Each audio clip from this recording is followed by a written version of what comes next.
You lost me at Flaming Hot Cheetos, Luffy. Like, that's vomit right there. It's like eating vomit out of a bag. That's just gross. Disgusting. Unsanitary.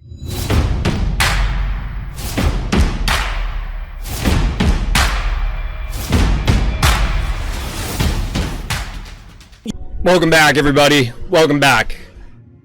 I don't know what switched my scenes from the countdown, because it was definitely on countdown. And I was playing some multiverse to try and pass the time. But something switched the scenes. I don't know. I don't know if it's a controller, because that shouldn't be mapped to anything. But whatever. So yeah, we're here, we're live, we're going to be doing some Phobies, we're also turning off the fans. Even though it's like 7,000 degrees, so we're just going to deal with it. We're going to deal with it. Quick aside, everybody, before we get into the actual content, I was accepted into the Phobies Content Affiliate Program, the content creator program, you might call it. Shout out to the Phobies team, and thank you for that. But the reason I'm telling you, everybody out there, dear viewer, dear listener, is to let everybody know that I do receive some compensation from the Phobies team as a result of being part of that program.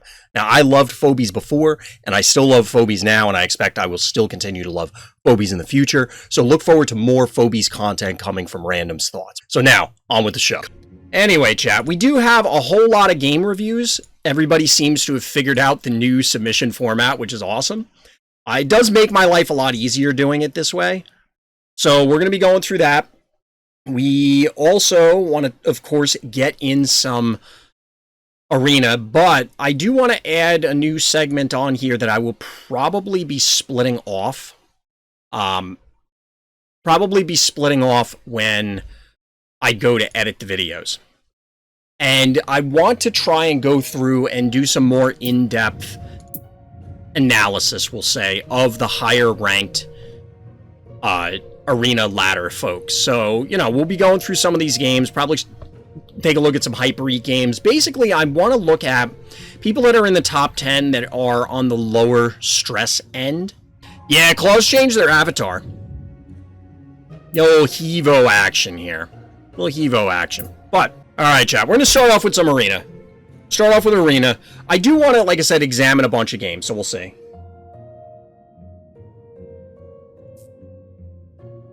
Since there's no Hematic avatar. I'm surprised that they didn't just recolor it. I mean, I guess they could do the same with Hevo. You know, you could just have the Hevo avatar and then change it for the other ones. But I'm not sure what drives why they have them. Missed the Cult of the Lamb stream, but I watched it on YouTube yesterday. It looks so fun. I have to edit the other two. So there was a short one, and then there was a longer one where we did Boss 2. The short one was just, you know, a random after stream. Man, it's so hot down here today. It's so humid. But I want to edit those. I'll probably lump them together, and then we'll do the other ones on stream. I haven't played it because there actually was a bug for a little bit. They had released a patch to fix an achievement, and then it meant that I literally couldn't load the game, and it didn't seem as though I was the only person running into it. So they've since patched the bug out, and now I can actually load the game again, which is good news. But I've been leaving it. There are multiple save files, so I was thinking about starting an offline stream save file for it. Ooh, we're on the new map. The last of the new maps from Full Disclosure. Finally gets added. There's only one panic point here. I think the appropriate thing is to do something like this. We could snowball. So be 5. You know, honestly, like, this might be better. This is a little healthier than or a little hardier, we'll say. This map looks good. I'm very curious how this map's going to play out. I have my concerns. So, we're not doing great on the new Full Disclosure maps, in my opinion. I'm not super happy about most of them, truthfully. I was doing snowball at the midpoint. That's probably safer. That's realistically, DT, I think that's safer. I think taking this point like this is super dangerous. Because what I was in my head trying to consider was, well, what if they went their snowball plus Spud? Or it could have been their snowball plus Jar. It could have been, you know, a variety of different things. Their snowball and Jar probably don't get this. Snowball and Spud, not probably, but quite possibly do.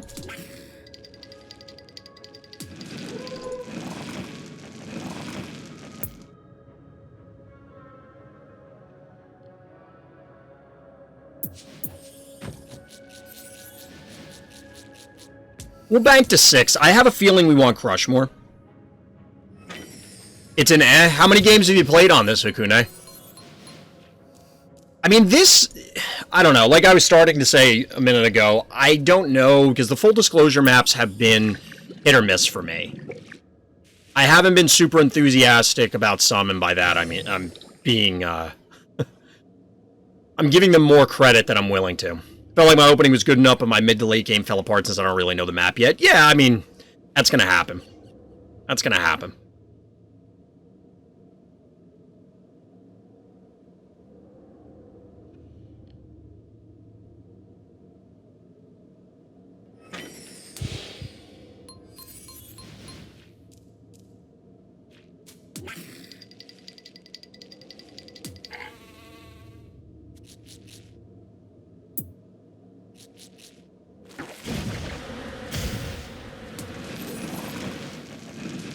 So they can hit it twice with this, 2, 3, and then hit it with Stabby. We'll kill their cassowary, and that would mean they leave the cat alive.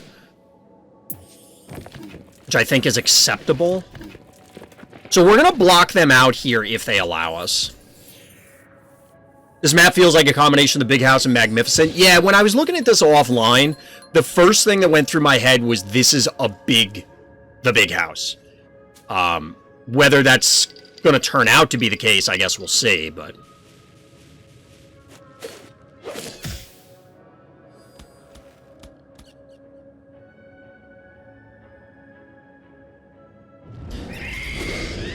yeah, I think you have to kill the cat.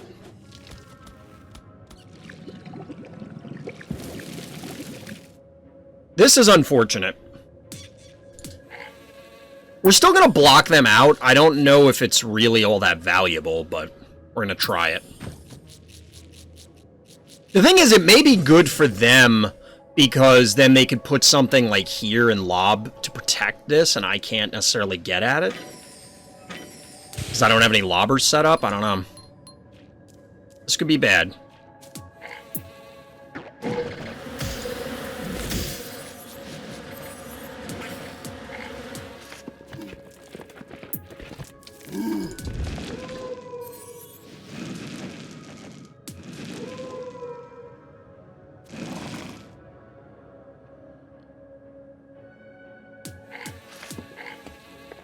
I don't know that this is worth it. We have 5 keys right now. I think my biggest challenge right now is I'm not even sure what I want to go for. Like, what is my ultimate game plan on this map? I'm not really clear yet. I don't even know that we want that. We definitely want a 1 key in order to try and reclaim stuff.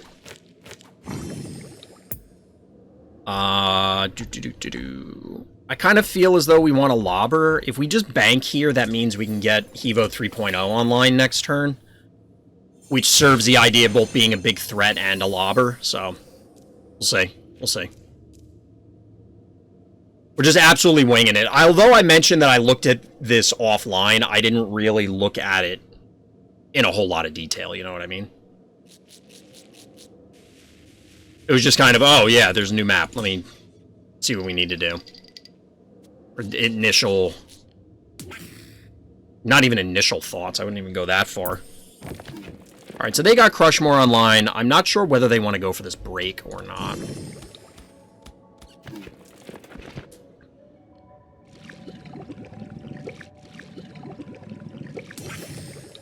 So I think we kill their cat and just claim this point.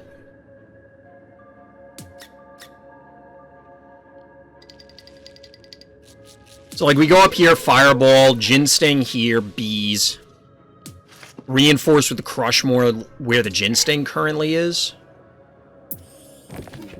Because I don't want to expose the Crushmore to getting clobbered by all this stuff if I can help it.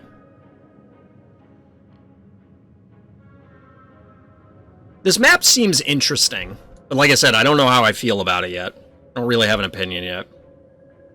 The other full disclosure maps, I thought I really was liking Moai, but honestly I've soured on it dramatically.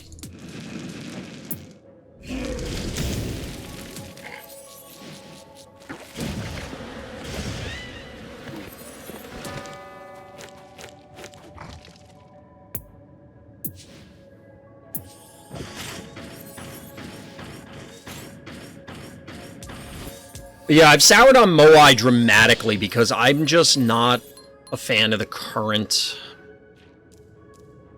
I don't want to say meta, but the current play pattern on that map. Basically, it feels like we dance for a little bit, then somebody commits, and because it seems that it's impossible to defend, both people just dive the heart, and it's like, all right, well, somebody counted this up, or both people are just winging it, and that's what it amounts to. And, like, that doesn't feel good. If I were to give Fire Ant or Grimes, which do you like from both of them? Like, if I had the choice to choose one or the other? Probably Fire Ant. I think Grimes is good, but I think Grimes is also overrated. Like, people put way too much stock in Grimes. Or people don't use it properly. Essentially, what a lot of people do is they end up overestimating Grimes' ability. The ability for Grimes to impact the board state. Because Grimes feels a lot like Sheep and Gas, where it's this big threat that pushes your opponent, like, they have to do something, right? And not necessarily, like, they have to go and kill it. I mean, you want to, but it's... you have to honor it in some respect. And while that's true, it doesn't necessarily lead you to an advantageous board state as a result.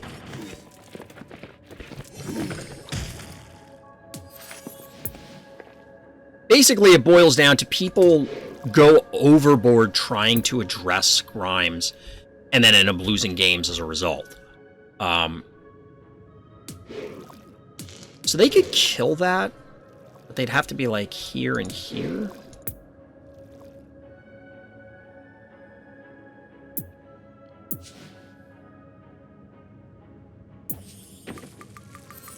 This doesn't really do much other than get this on the board and ready to go, which I guess is good enough.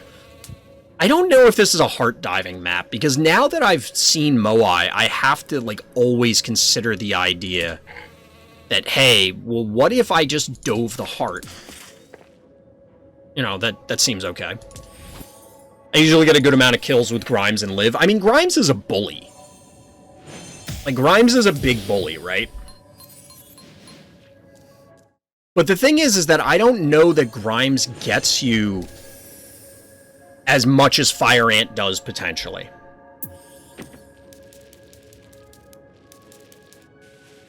Sorry, I'm checking stats. Okay, now it dropped. Now it's about half. I'm trying to keep an eye on the CPU usage. I was messing around with a lot of settings offline, both for the green screen and trying to get some other stuff up and running, and I don't know how good or bad some of these... I mean, I don't have them on now, because I was trying to... There's a plug-in for OBS to split the input sources, so that way I could have my camera and the game in separate recordings, so that way I could mess with the edits afterwards when I'm recording stuff, either stream or otherwise, so that way I have independent recordings and I can just move my camera around if necessary. But the problem is that it basically caused like 90% frame drops. Like, it was atrocious.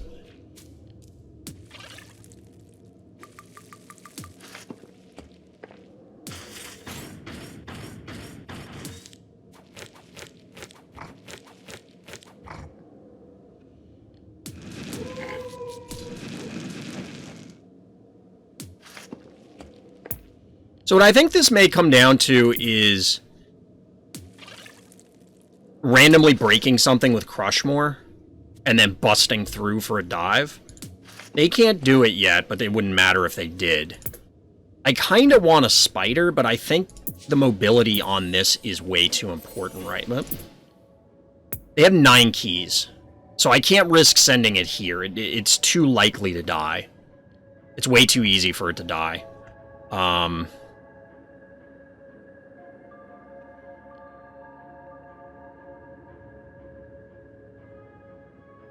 Maybe we go Klepto, get another lobber online.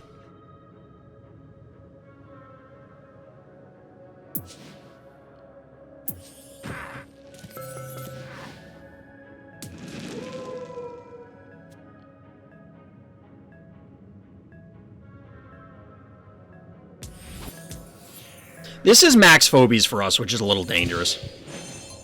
Taking a week off from Phobies, but now I'm scared to start playing and lose all my games. Well, play in the mode that you don't care about, Bozo. So, like, play async if you care about Arena, or Arena if you care about async, that sort of thing. Get warmed up. Or play some friendlies in, the Discord. Imagine a Necro version of Grimes. That would be cool, but the summons can't damage the heart and panic points if it were to be in the game. People have suggested other necromantic-based Phobies in the past. I think it would be cool, but I have to imagine they would count against your max Phobie limit, and if they do, that immediately cuts a lot of their power out from under them, right? That's what I did. I started up a bunch of asyncs. Nice. I mean, that's the way to get back into it, right? I do that usually once a week kind of thing. After the stream weekend, I usually take a few days off of Phobies. I try to not burn myself out with games, sort of thing. Or I've been trying to avoid burning myself out with games in that way, where, you know, if I play it on stream, unless I'm, like, all about it at the moment, I'm trying to take a break from it for a little bit. Which I'm sure other people can relate to.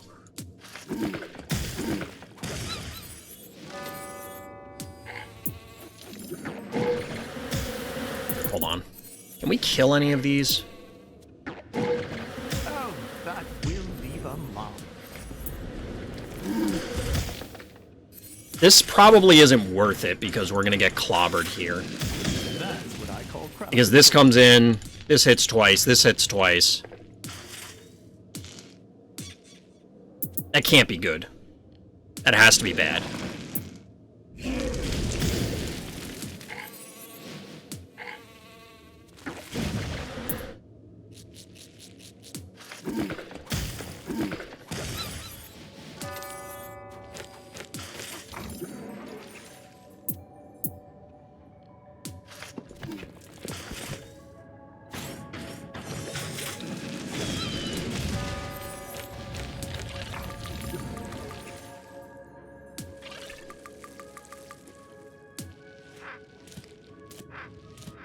We only have 6 keys left. They have 14, so if we lose stuff here, this is actually bad.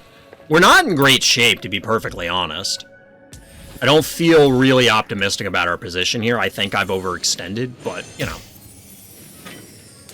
We're learning. We're learning. Maybe we talk about the map tonight. We'll see.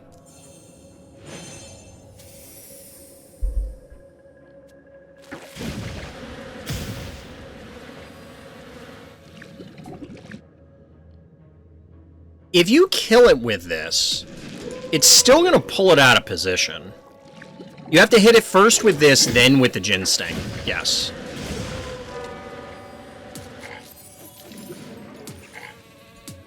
So we traded Bachelor for Snowball, which is clearly not ideal.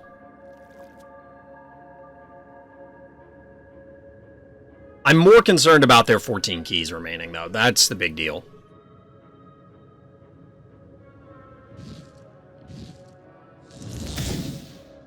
Right, obviously the Contortio dies. I mean, that much is a given.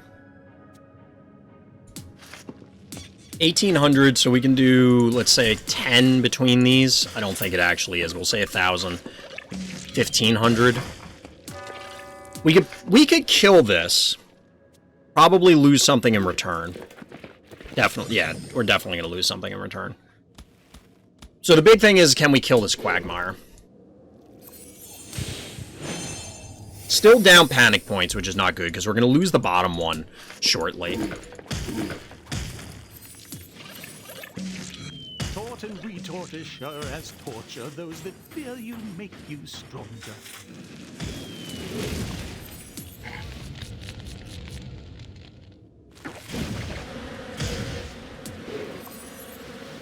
$298.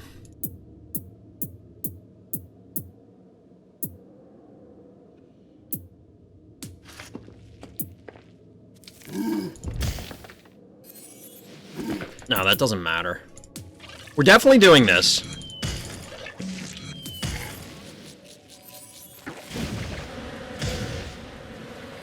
This Jin Sting is dead if we do that.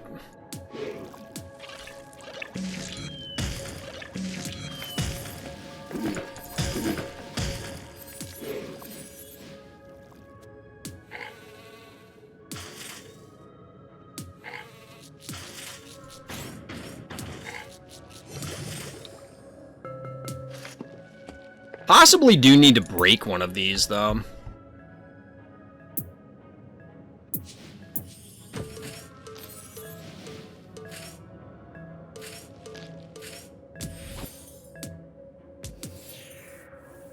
But the summons could not count towards the phobia limit because the stats are halved to the base phobia that it killed, and after a couple turns it will start to decay. They're weaker undeads that either heal you 10% of the damage. That still sounds absolutely broken, Forgo. Do you think there will be any phobies that will have an ability that takes both of its turns? Yeah, I could see that at some point. I could see that at some point. What it would require for that to happen? I don't know. Obviously, the power's got to be really good. The problem I have with things like that, from a general design perspective, is that it has to justify taking up 2 actions, right? But if that's the case, that means it has to be so overwhelmingly powerful that, you know, you're justifying that. And that may not be healthy, where it's so binary, where either this ability is bonkers and you immediately lock up the game because you just overwhelm your opponent, or it's never good enough to justify putting in two actions into it, in which case, like, why would you ever use it? Neither scenario is fantastic.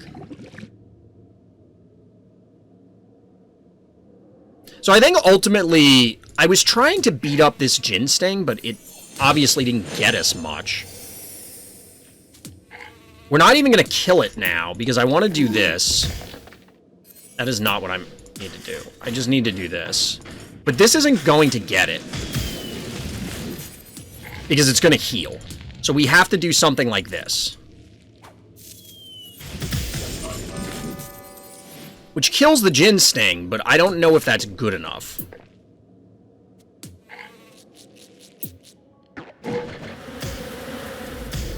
Because we don't get the jar, which is really bad. So this hits twice, this will hit once. This is kind of famous last words, but I don't expect the... Wait, hold on. I don't expect the Hevo to die. This is going to be 1,000, 18, 21. Actually, no. This probably does die. This probably does die.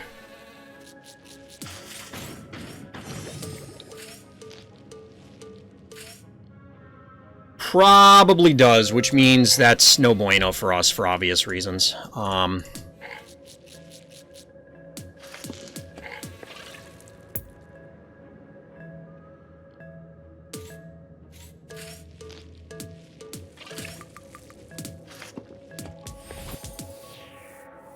If we could have gotten the jar, I might have felt okay, but we would have ended up getting hit by too many things.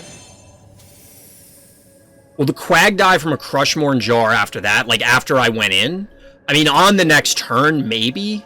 So it might have been worth sacrificing the Hevo, and then we get Jin Sting, possibly jar, and then Quagmire or Crushmore. I doubt we get both. I guess it's not impossible, but it's unlikely.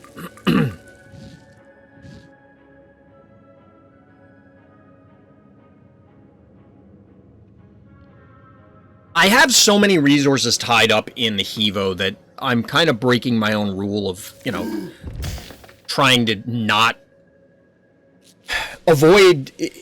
How do I phrase it? Because now I've gotten into this weird phrasing, weird grammatical structure. Basically, you want to use phobies for a purpose. It's okay if they end up dying off. You obviously don't want to just sacrifice them for no purpose, but you do want to utilize them for a reason. And in this particular case, it may have been worth it to sacrifice the Evo 3.0. But I think at this point in time, we just have too many things tied up in it that we can't afford to give it away. Now, they're maxed out on phobies, which is part of the reason that they've been sitting on these keys.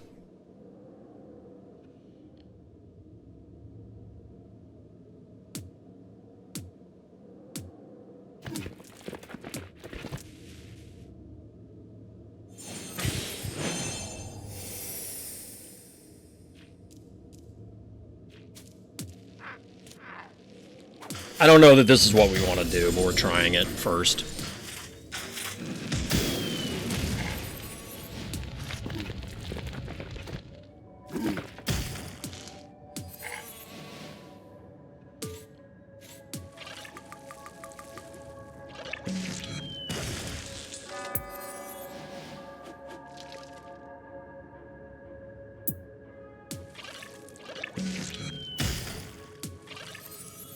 $229. How much does our droney do? Like, we could do this. I don't know that we actually want a droney. We could roll up something like a Hevo and hit it. We're gonna go with this temporarily. That means this dies, this dies. This now should live. This possibly dies. Means we might want this here. This is coming back in so that way we could possibly fight something. We could have also rolled Spud over here. Spud probably would have been better. But this way we could still get a Murder Wing online, hypothetically.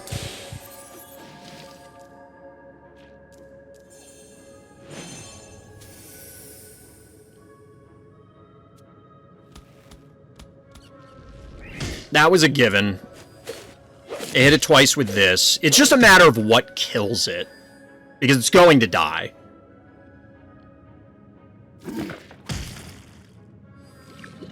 So kill it with the Quagmire. That makes sense. That keeps these splashable for the Hevo. Which, by the way, I don't think we're going to get Murder Wing. I think we're going to go with Clinico. Maybe not. This is bold, because this is going to take fire damage, so I can kill this without too much trouble, I don't think. These two are in range. Plus, this is in range. Like, I don't think you want to put that there, but... This is also very interesting.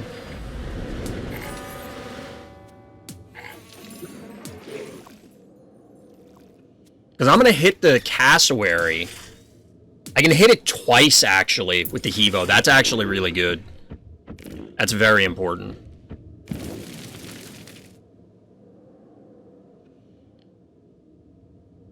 Because there's a lot of times where, you know, you accidentally kill something with the first hit. Not accidentally, but you kill something with the first hit, so then you can't continue to get the splash. But here we're going to be able to splash twice. Which is relevant for trying to take down the Quagmire. Less so anything else, but...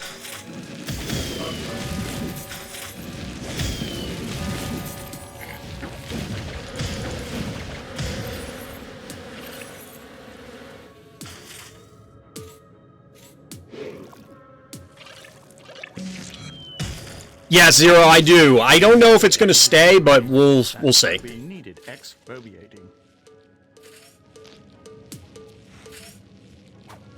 We may not be able to get the Crushmore now. Never mind, the Crushmore's toast. I mean, okay.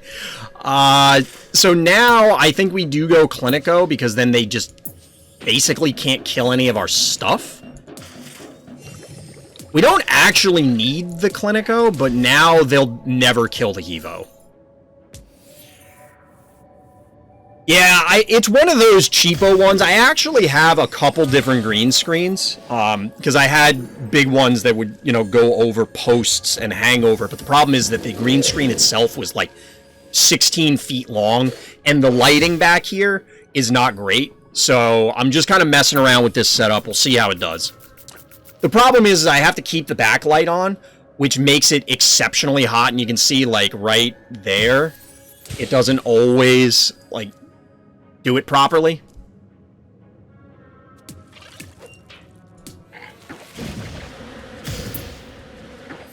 Thoughts on this map? We'll probably talk about it after this game, truthfully. We can do the whole Madden thing if people want. So let me know in chat if that's what you want to do next.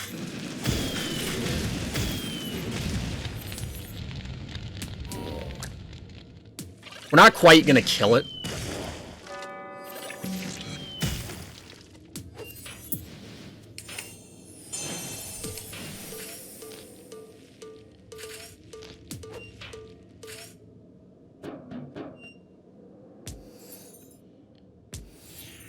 Glass-O-Matic and Beauty seem good on this map. I could definitely see that. That seems kind of bonkers. What will happen if your heart dies on the same turn that you kill your opponent's phobies, or if your final phobie kills an opponent's final dimensional? So for the latter, it's a draw. For the former, if you kill their phobies, like, as soon as you kill the phobies, the game ends, I think.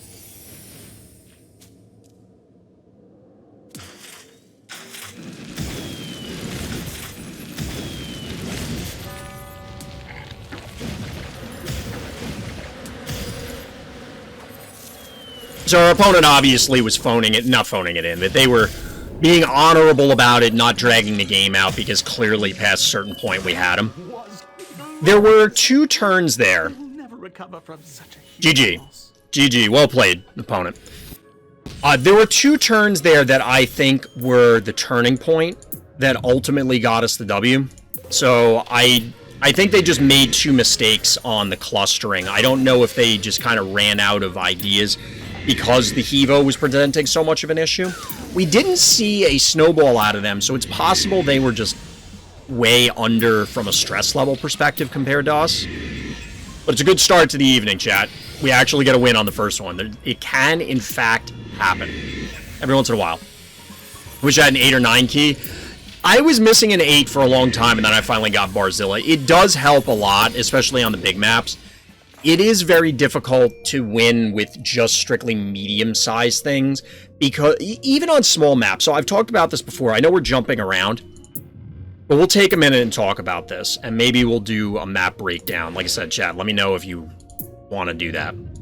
And by the way, chat, or anybody out watching this on YouTube, hit up the Random Thoughts Discord. If you're interested in playing in Fright Night, you got to be there. But if you also want to talk phobies, it's in the video description or _point Discord on the live stream, RTChompGG over on Twitch.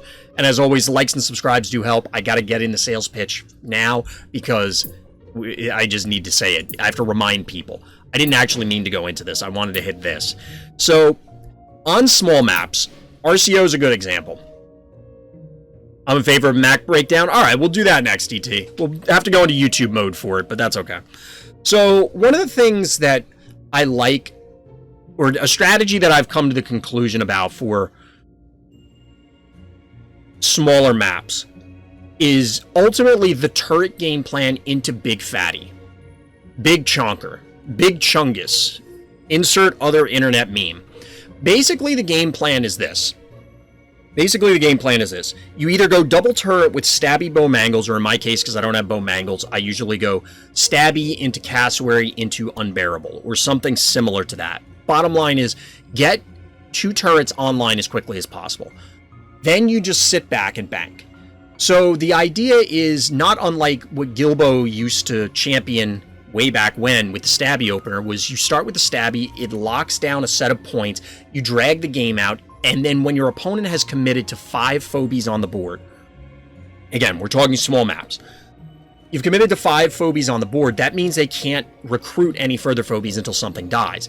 Your opponent is naturally going to be trying to preserve their phobies, not necessarily because of the mistake I was making in the last game, which is just having the most toys. Like, that's not the point. The idea is that you want to preserve them to get value for them.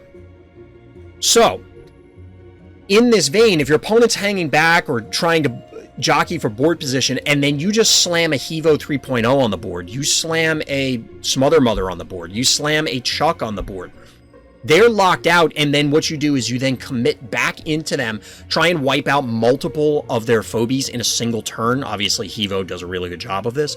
And then you can just press the advantage from there. Like, now you've overcome their current board position, stolen back tempo, you have control of the board, and your opponent has to commit into you when you've already established a position with your existing stuff.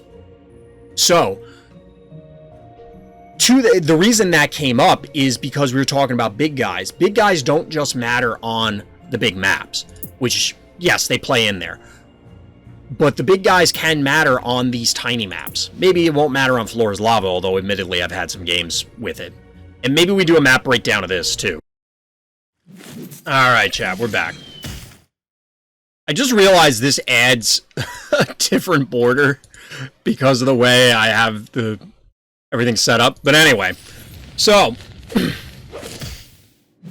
chat, I don't know about anybody else, but I think my favorite snack food, and when I'm talking snack foods, we're talking like, we're considering more junk food, not like, I guess, real food that you would eat as a snack, if that makes sense. I don't know. I think pretzels are my favorite snack food, like way above potato chips or things like that. And my wife just bought, like in the grocery order, we just got another bag of pretzels, and I had to prevent myself today from like eating literally the whole bag of pretzels. For me, spicy snack, I love spicy food, but there aren't too many spicy snacks that I know of. I mean, I'll put hot sauce or something on there, or spicy mustard on something that I eat, but it's not necessarily like I'm eating something that is a spicy food inherently. 90% of spicy snacks aren't spicy. Most of the time when I hear spicy, I assume it's bad. And I'm not joking. Like I mentioned before, I'm not a huge fan of like buffalo sauce or things like that. Most spicy stuff that I've had, Americanized spicy stuff that is just simply, this is something that is really high in Scovilles. Or high on the Scoville chart, I don't know how you describe it. To the point where there's no taste. Flamin' Hot Cheetos must be a joke title. I love Cheetos. They're terrible, like, health-wise, but, like, I love Cheetos. But, yeah, Flamin' Hot Cheetos, Vomit City. They just don't taste good. People who made the one chip challenge made chip bags ranging from no spice to spicy hot. I've seen that, Taco. I haven't tried those, but most of the time, like I said, if it comes in a little plastic bag and would fit in a vending machine, it's probably trash. It doesn't taste good most of the time. Flamin' Hot Cheetos with lime and extra hot. What? You lost me at Flaming Hot Cheetos, Luffy. Like, that's vomit right there. It's like eating vomit out of a bag. That's just gross. Disgusting. Unsanitary. Anyway. That's a lot of work for Cheetos. Yeah, or I could just get a bag of Cheetos and not hate myself. I don't need extra help hating myself. The bags are the size of Tostito chip bags? Or like the big ones?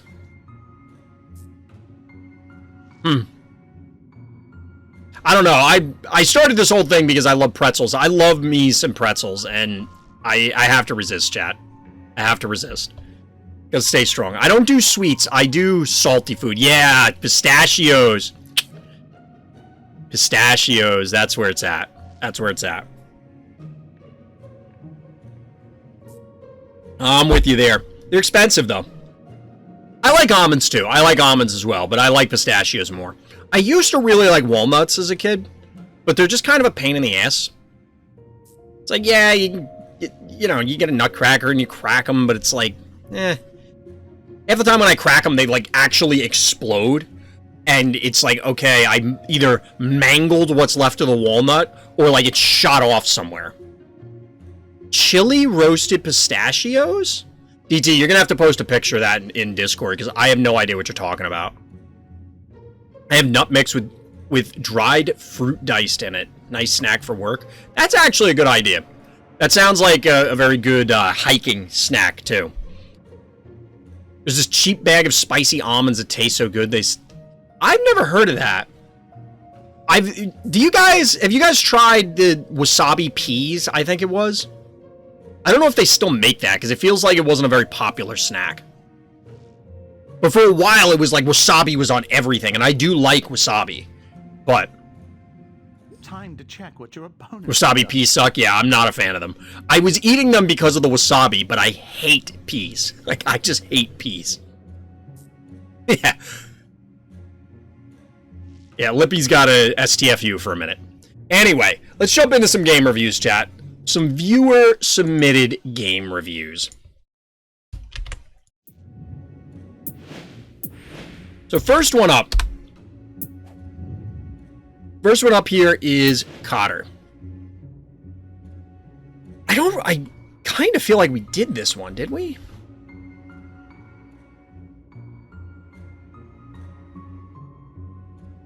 Didn't favorite the game, and it's not on the profile.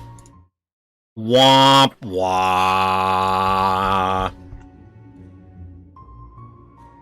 I guess this is as good a time as any to point out that if you want to get your own game reviewed here on the live stream and possibly for YouTube, because that's where all the live streams ultimately end up, then hit up the Random Thoughts Discord in the description. Likes and subscribes do help, but favorite your games, please. I'm not trying to give everybody a hard time, but like, I literally can't review this game and I feel bad because we've had games missed because patches broke them, or, you know, they just fell behind and then something happened, they fell off the profile because of one reason or another. But if you favorite them, they stay there. I can't review the games if you don't favorite them. And I see that they had some of them favorited, so. Womp wah. Just gonna update the spreadsheet here so people know what the story is.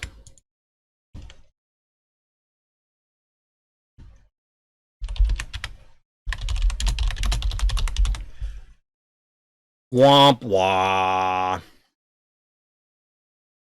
All right, so after that one,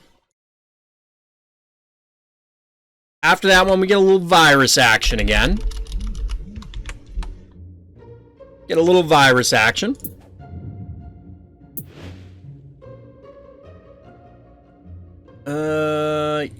Quagmire the Goat is the notes for this game. Quagmire is the GOAT. I love me some Snot Monster. He reminds me of a toy from like the late 80s and early 90s, but I can't think of the name of it. I can't think of the name of it. But anyway, our hero here zoning into the orange trunks here on Lights Out. It is Virus. Numbers after the name. Can't Quagmire just morph into a goat shape if he chose? I don't know if his morphing abilities are limited in any capacity. We can just say that it is anything he wants it to be. So you know what, chat? While I'm looking at it, and before I forget, I'm going to move me. Even though that spot I was in was not bad, truthfully. So we have a snowball opener, which is a little bit different from our bad guy. That's fine. It's not uncommon to see a murder wing or something. We get the gravediggers matching in order to break the top blocks. It seems as though now that this map has come back into rotation, that everybody has decided the top blocks are the ones to break, not the bottom ones, because a lot of people were working on that the last time Lights Out was showing up here. But we get a stabby out of our hero, who is now actually in a pretty decent position in this middle spot. It'll be difficult to retreat from this, but they are able to claim all 3 panic points. Whether you want to do that is another story. There's a reason for that. While you are able to pressure this turn, and our hero was able to bank to 5, clearly these 2 go down, costing you, 2 keys. Alright, that's fine.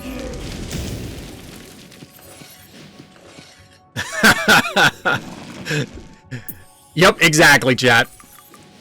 But it also allows for just recapping these points relatively trivially. Like, yes, you had a turn of 3 panic points, but now it's back to 2-1. So was it worth 2 keys for a single hit of what, 225, 235? I don't know. Now, since the bad guy reclaimed this with Gravedigger, are able to get a... Ooh, alright. Our hero is able to get a hit with Jin Sting on it to soften it up, but the bad guy does replace the initial obstacle here with statue. And now they have their own turret in position. Now, their big mistake here may be that they went to 5 Phobies, banking to 5. We'll see if that ends up coming back to bite them, because it is still 2-1 panic point advantage hero. Gravedigger is obviously cleaning up the other Gravedigger's work.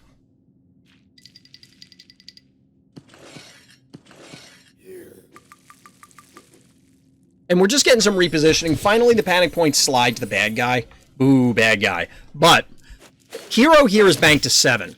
As mentioned earlier when I was talking about some of the small maps, I mean, I was using RCO as the example, but on a lot of maps, small maps, this is kind of the scenario you want out of your opponent. You're in a relatively stable, possibly advantageous position from a panic point advantage, maybe board position, and you're banking keys. They're banking also because they're maxed out, but you will have the opportunity to clean up multiple Phobies, hypothetically, depending on what you deploy on the board. And hopefully you can just steal back an enormous amount of tempo. But in the meantime, we're seeing a Contortio cap this point. Follow-up Bachelor is just so that when the cat inevitably takes the top, eliminate the cat and replace it. How does Contortio sleep on a bed? Who said Contortio doesn't sleep in a sleeping bag? Think about that. What if they just like sleeping out under the stars? We just hope that Contortio doesn't sleep in a waterbed, because that would be problematic. You go through those like crazy, you know, it's not gonna work out. Although my opponent gets 5 Phobies on the board and I can poison some big boys, true.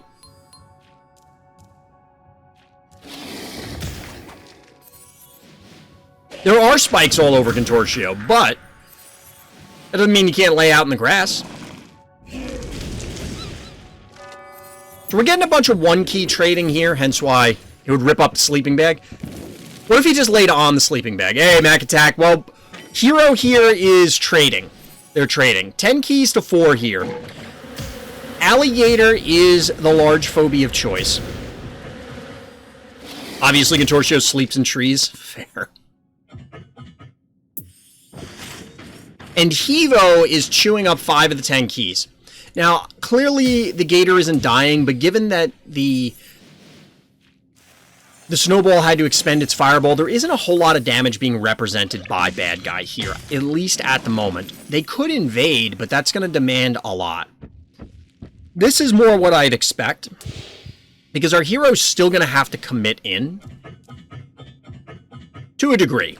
They obviously can recap here with Boom and then play it a little more patiently. They have to dodge the jar, hence the repositioning here. It's a little unfortunate because you have to back everything off. Well, not everything. You have to back off the Hevo. But that means that only the Jin Sting is going to lay down hits on the Gator. You are gaining ground on the Gator because it's not necessarily healing up all the damage, but it's going to take a while. And Hero here is elected that they're going for it. They're coming out swinging against the Gator, and they have a mini Gator of their own. It's the Quagmire, the aforementioned goat. We'll see what happens. Hey, salesman, what's good? You missed a few things. Chat will catch up. Alright, so we're clearly going to see a dead Gravedigger. I mean, that was going to happen. It was just a question of how. So it's these 4 against these 5 and 4 keys. This is kind of scary if you're the hero here. Now, we probably see a dead jar. Dead jar makes sense. Still 2,000 health, 1,600 health. It's not likely... Well, it's not impossible for this Jin Sting to die. It's going to depend on... Okay, so the Quagmire goes into body block. This is a good play from Virus. The reason being is otherwise you get double hits with the Bow Mangles, slide in the Gator, and then the Snowball finishes off the Jin Sting, and then the game's probably over.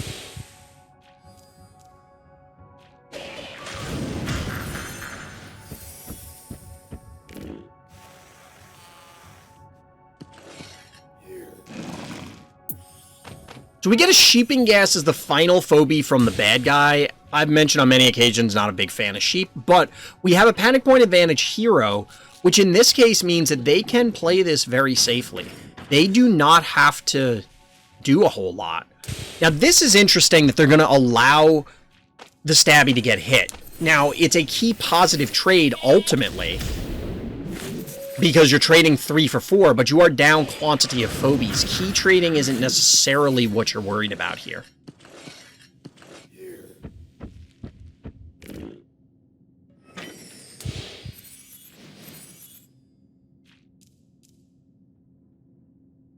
What's the play here? We're obviously getting a takedown on the sheep. It's just a question of how. I'm a little surprised that this happened. So what could have happened instead is you hit the sheep with the Hevo, and then that allows the stabby to put hits on the bow mangles. You wouldn't like... I can't click on the stabby, because the stabby's dead.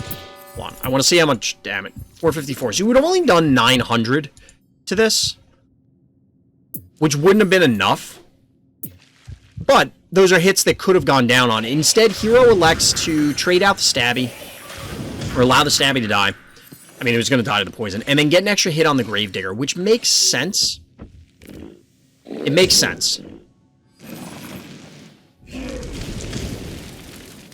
know, you're clearing stuff out. I still think I personally would have gone with trying to clear stuff so that that way you could beat up the bow mangles. I guess it's fine. So the Quagmire's getting the hell out of dodge. Down to 986 health, it definitely needs to. Heal up a little bit. Get some pot shots on the Gator. But you can see where Quagmire is getting a lot of value here. It has absolutely been a bodyguard for the rest of the team. Ooh, we get an invade. Going down on the Hevo. I can only assume it's not enough.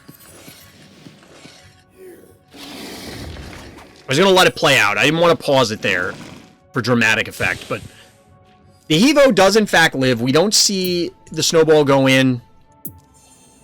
I don't think it had fireball up. This is really bold, because this can get hit by these two. If it gets touched by either, it dies to lava. But we do see a takedown. This is a cool, challenge play, because it pulls the Jin Sting up here, forcing bad guy to interact with it, so they can't necessarily reclaim this point immediately. But it does also put the Jin Sting in a position where they need to decide, do I want to kill this or do I want to kill this? The correct answer is kill the Jin Sting, of course, right? Because this will die just from something looking at it funny.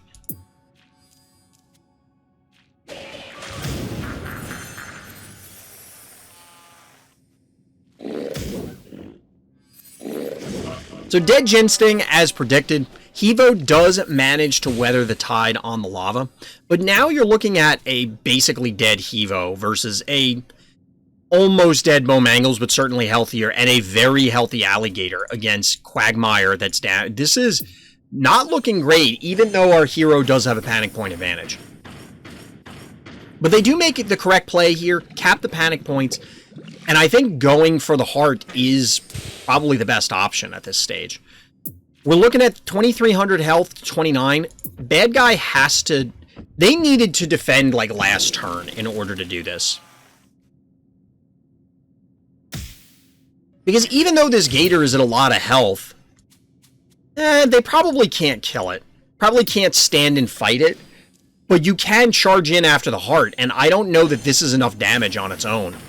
Yes, you'll kill the Hevo, but the Quagmire is going to get on the heart pretty quick. By pretty quick, I mean right meow. So panic point advantage hero. They have two phobies right on top of the heart. It's going to take like 100 years for Bomangles to do anything of value here. So it's really just a matter of, can Gator burn down the Quagmire? I'm going to go with nope. So well played, Virus. Well played. Yeah, the Quagmire got a lot of value, but I think this was a great heads-up play to decide, no, my game plan is I need to win this game by hard punching.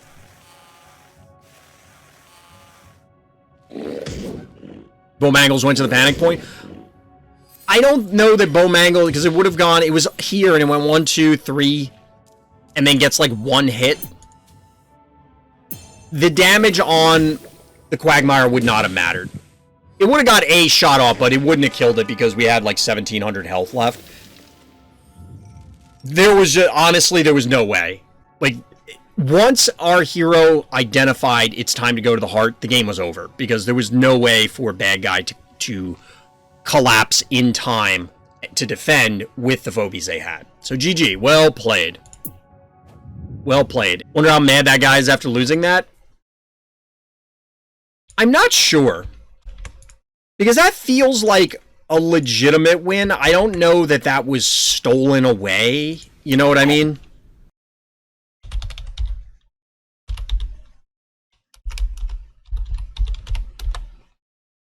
I'm not sure.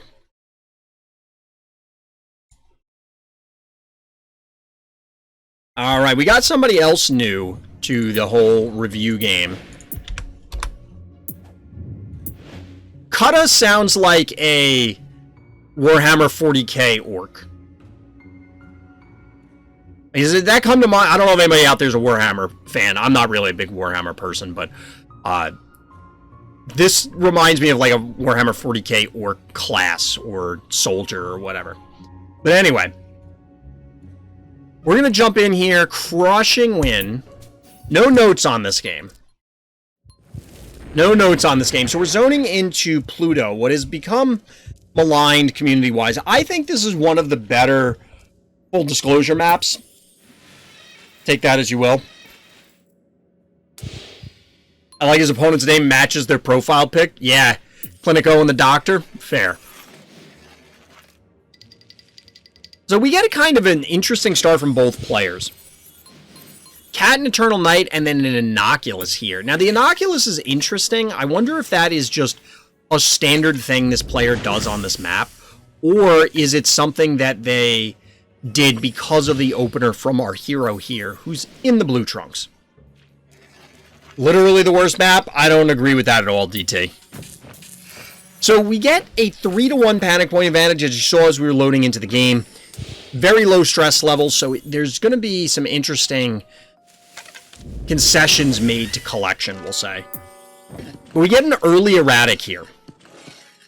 Early erratic here, and then a Gravedigger follow-up from the bad guy. Now, the early Mopsy means that, yes, you can cap these panic points fairly safely.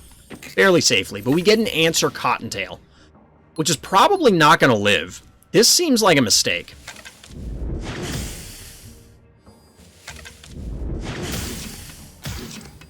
Wow, it dies to that. It didn't even need to... I thought they were going to put the Gravedigger on here, but... one mistake made by bad guy here is you could have walked on the bones and then walked off. It's not necessary to leave it hanging out here, because obviously this is going to die, plus it allows for splash damage onto that Gravedigger. But they put the obstacle on the bones. That's also an option, Luffy. Now... that, I was going to mention that, so I'm glad you brought it up. Not necessarily the obstacle on the bones, but the obstacle on that spot. Reason being is that it would body block the erratic, but still allows for splash. But that's absolutely a big mistake from bad guy here. Bad guy made a big mistake going in like that. So we get a Jar follow-up. Unfortunately, this Murder Wing is going to meet an untimely demise in the very, very, very near future. I would have killed the Mopsy with the Eternal Night, then double hit Gravedigger. Yeah, I guess. I mean, that makes sense too, Taco. I think this is fine, just getting another body on the board. We get the Jin Sting follow-up. Our hero here is in a very commanding position. While bad guy, of course, can take pot shots with Innocuous, it can't stay in range. Nor can the Jar. So Erratic gets beaten down to 1,000 health. It's actually getting kind of low, but at this stage, the Erratic is in position, so that means that if bad guy ever sets foot closer again, guess what? Those things are all toast. We get a very aggressive invade from our hero here. 4-0 panic point advantage, but you have 2 phobies that are in range and 7 keys. There might not be too much to fear at this level, though, because they already have Jar on board. You can't get a snowball. Ugh, excuse me, I'm tired. So we have to actually get the retreat from the jar for the alligator, which means that the ginseng lives. Oh, okay.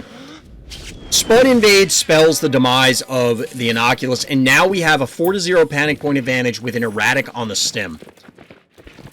I mean, we already knew the outcome. We see the turn counter. Bad guy's not coming back from this.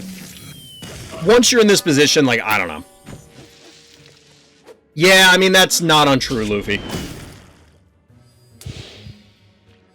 I don't think that was the only piece. I think the invade here, when they lost the Gravedigger and the Mopsy for, like, just Cottontail. Oh, we get the BM Crushmore block. It's not really BM. I guess it just seals, but GG. Well played, and thank you for submitting the game. If you want to get your own game reviewed, hit up the Random Thoughts Discord in the description of this video. And please, favorite your games. You'll see the instructions. It's in the instructions. Favorite the games. Trust me.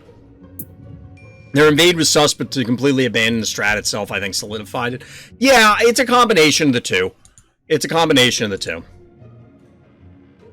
I think that both factors definitely played in. But again, we're talking low stress level. I imagine bad guy there probably won a ton of games just on the back of plopping out an Innocuous, and most people didn't have an answer to it on that map. I imagine that was the case. I love playing Crushmore and Gravedigger on that map. I think they work out really well. But yeah, Chad, well, before I jump into Arena, I am of the opinion that Pluto is not a terrible map. It's actually rotated out. I think the worst map is Phobos. Now, I think Phobos and Pluto function similarly. I don't know. I think Phobos or Pluto doesn't feel as bad as Phobos. I may change that later on because I started to sour on it, kind of like I did with Moai.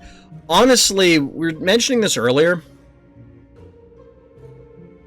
I don't really like the full disclosure maps. I like Magnificent. But Phobos, Pluto, and Moai have been, I don't know. Phobos is balanced compared to Pluto, but they share the central stem pad problem. I don't know about that. I feel like I've seen, both observing and playing, way more even games on Pluto than Phobos. Like, way more. But I don't know. It's something that I would love to see the devs put stats out for this so that people know. Here's the problem, and I think this is worth talking about. It's great and all to say, hey, devs, give us all the numbers for all this stuff. Tell us what, is it 50-50 going first, going second on Pluto? Is it 50-50 going first, going second on Phobos? What are the win rates of certain phobies? That sort of thing. But the community as a whole, and this is not a Phobies-centric thing. This is absolutely not Phobies-centric. Because I saw some comments in a different context about someone going, only this community would say this. And I'm like, no. You clearly have been around the internet a very small amount of time if you think that any community is immune to having people just going ballistic for no reason. It happens everywhere all the time, basically 24 hours a day. It's fine. Here's the thing. Honestly, Luffy, I could see that being true, but I'll explain why in a second. Here's the thing. If the devs release the stats, if people don't properly take a step back and think about it, it doesn't help anyone. Because the context for the stats matters. If it's the overall community, guess what? There's probably way more people floating around in these leagues, like heebie-jeebies and horrors. There's way more people in these leagues probably than there are in Sum of All Fears. Way more. And I'm not talking about because a bunch of people hit Sum of All Fears and started Smurf accounts so they could because they wanted to. I'm talking just most people do not rank up in most games.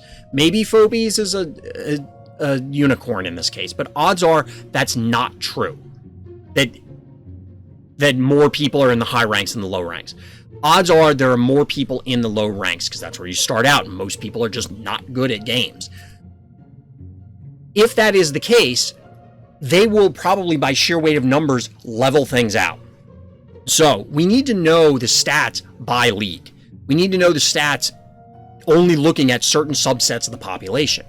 Additionally, collection constraints are going to make things weirder, so it's very difficult. That being said, if you look at it in a very broad sense, the numbers will help, and I would love to know them, because I want to know, is it just simply perception that it is so oppressive on these maps, or is that actually the case? And then, what is an acceptable number? Because we've all come to the conclusion, basically, that going first is a big advantage in Phobies, right? It is in chess, and that's the game that Phobies constantly gets compared to. I don't know if it's as much the case in Go, but the point is that there is an advantage to going first. Is it way out of line or completely unacceptable? Like, if it's a 54% win rate going first, is that atrocious? Is that okay? Because there are plenty of games that I played where certain matchups are like 80-20, and that's considered perfectly acceptable. I'm not saying that it's here in Phobies, but there are other games where that's actually true. Devs wouldn't necessarily say that out loud, but we know the case.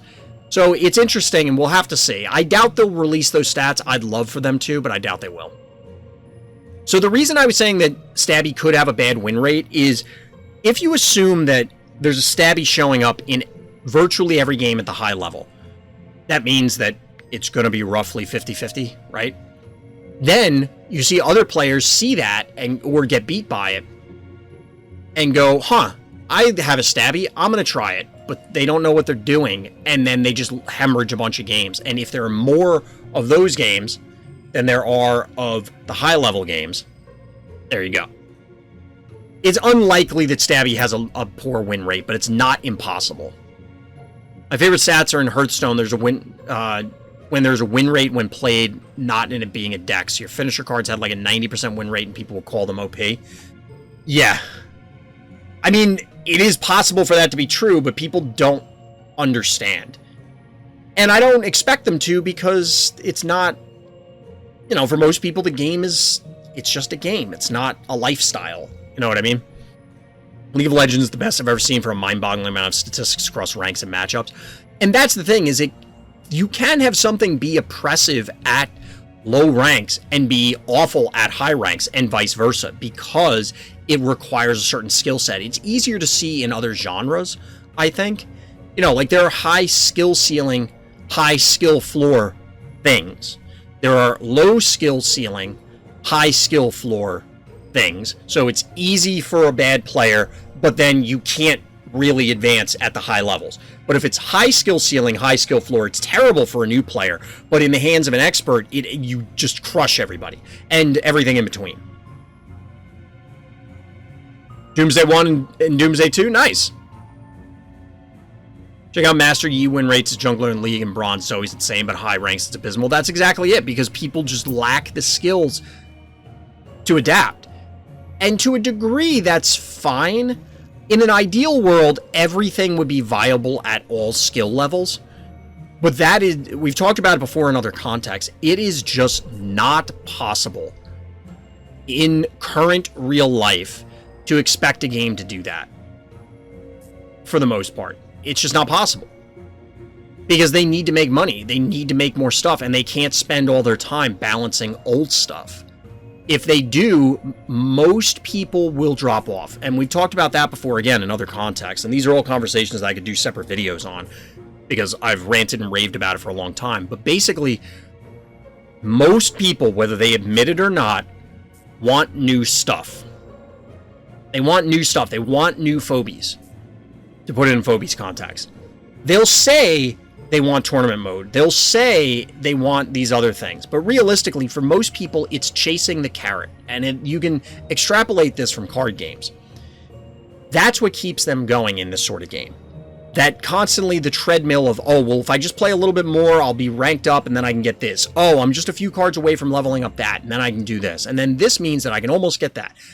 If they just have everything, and you're just derping around, balancing old stuff, rebalancing old stuff. That means that you're never actually putting out new stuff for them to get enticed by. They don't realize... Shut up, Lippy. They don't necessarily realize that a rebalance of an existing thing is effectively an injection of something new, because now that thing has new tools, or the relationships with other stuff changes, or whatever. But that's not how most people see it, and to be honest, I can't blame them. I'm captain on my league team, and for top laner, I have yeah, you're playing dummy brain tanks, because not everybody can just be mechanically insane. We're doing amateur, but as bad champs have a high win rate with us. Yeah, exactly. The context for win rates is really important, and I think that's lost on a lot of people. And that's the problem. Even if I, as somebody who is a self-professed expert gamer, which sounds ridiculous, but it's the most concise way to put it. Basically, I've played a lot of games, I've seen a lot of stuff, this is my thing.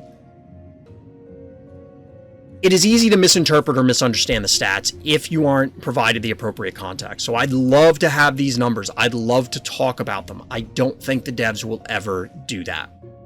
We'll see. I'd expect all the starter pack Phobies have very close to 50-50 win rate overall, just because it can't really be any other way. By sheer weight of numbers, that's probably true, DT.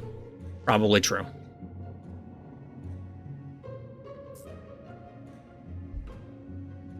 Yeah, it's probably true, salesman. Alright, we'll jump into the arena.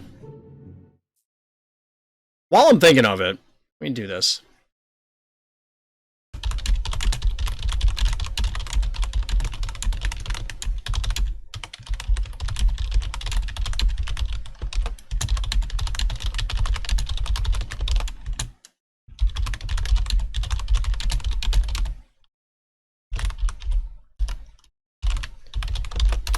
So, chat, I did pitch an idea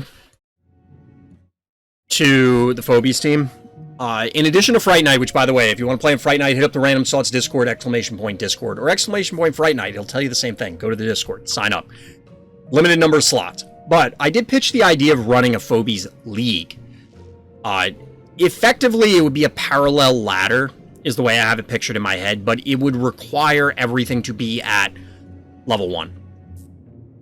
I don't know if they're going to go for it, because I have some prizes in mind, and I pitched the idea to them. Haven't heard back yet. We'll see. All right, we're on Biff's room. We're on Biff's room. We're going first.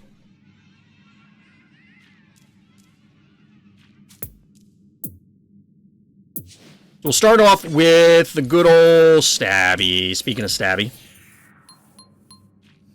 I'm very curious if we'll get another balance patch before the Halloween patch. We haven't actually... I don't know. Everybody else will have to tell me. Alright, DT.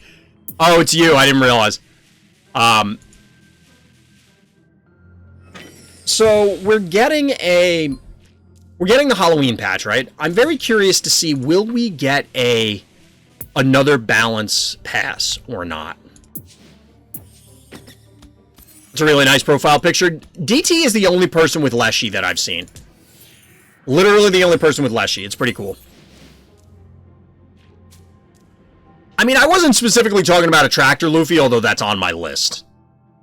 A Tractor is on the list. No, it doesn't matter, Bozo. Although, for this Fright Night, there are prizes on the line. The stuff is in the Discord. If you check it out in the Fright Night channel, you'll see what I mean.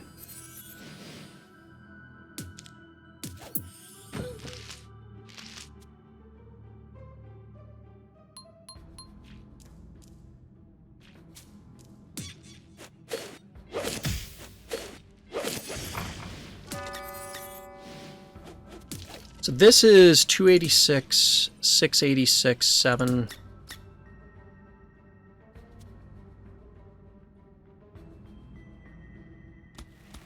DT could recap the top. I want to get Unbearable online, but I feel like Jin Sting's better here. Because Unbearable goes 1-2, then 1-2. We just don't have a great answer to their Stabby. That's the main issue.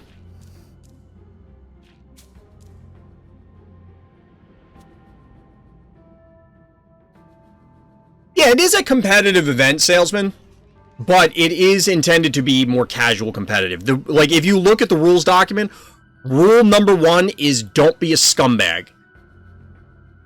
I don't delineate exactly what constitutes being a scumbag. I'd like to believe everybody has at least a reasonable baseline of what being a dick is. And if that's the case, I think we can all agree to abide by don't be a dick.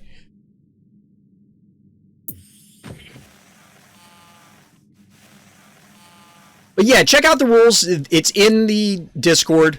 There's 2 channels set up for it, one for discussion, then one for all the details for the events. That way people can, differentiate the two, keep it straight.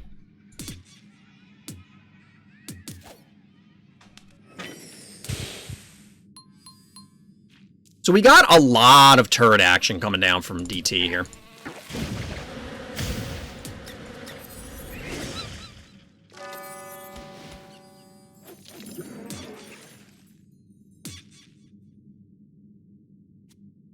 So they can hit it twice with this. It'll be 9. This probably dies to a combination of this and Jar if I do that.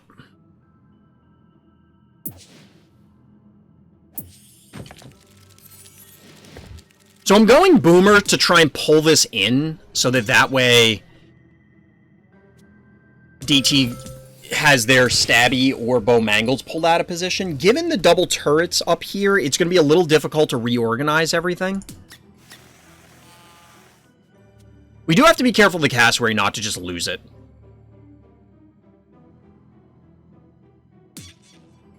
But a Jar or Snowball can't reach it right now. So this is problematic because this means that they'll hit it twice with this and then once with this. So we have to clear this out, which means that we're going to lose the cassowary.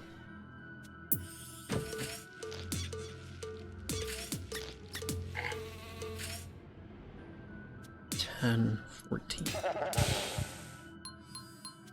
Actually, the Boomer's not going to work out for us.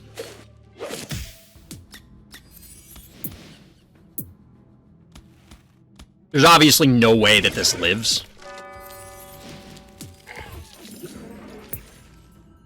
There's just no way.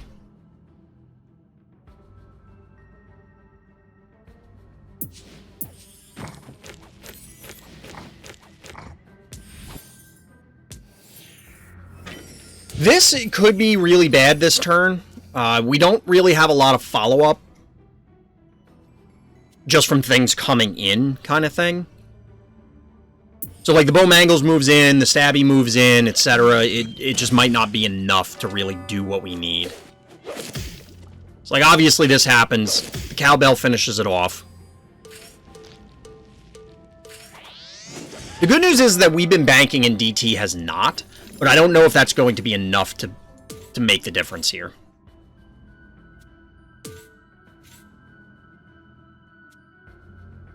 DT still has 9 keys left. Overall.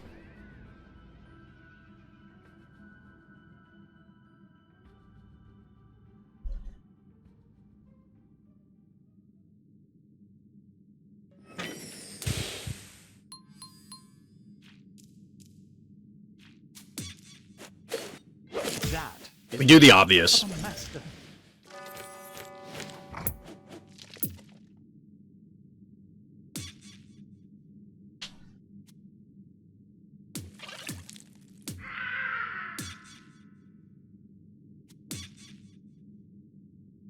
They need these 3 to hit to kill this.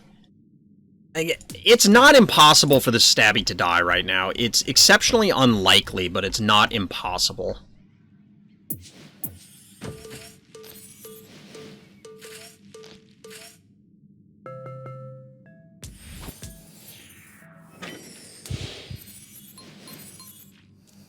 It's scheduled for the 27th, so a week from tomorrow, Bozo.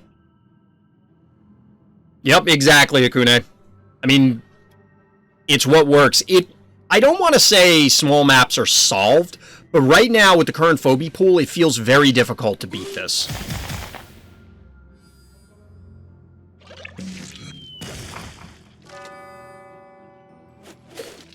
So this is not enough damage to kill this stabby. Or shouldn't be. Honestly, I don't mind it if it's solved like this. It really doesn't bother me. I understand why people don't like it. It just doesn't... It's not that big a deal to me.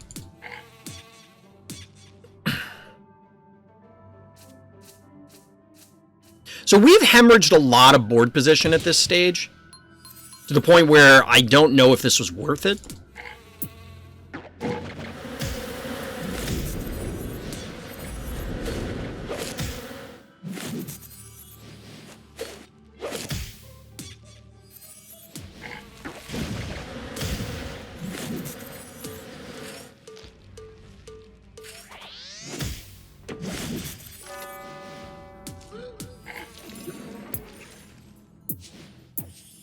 I don't know that this was a worthwhile idea, but we're going to try it.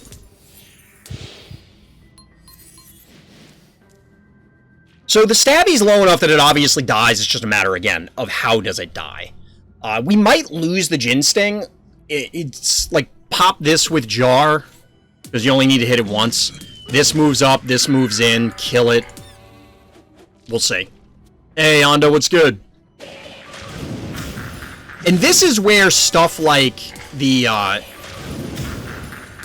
yeah, this is a dead Jin Sting. But you have to, you're all going to be clustered for the Hevo. The problem is I don't know that the Hevo is worth it. Ah, grats, Anda, nice!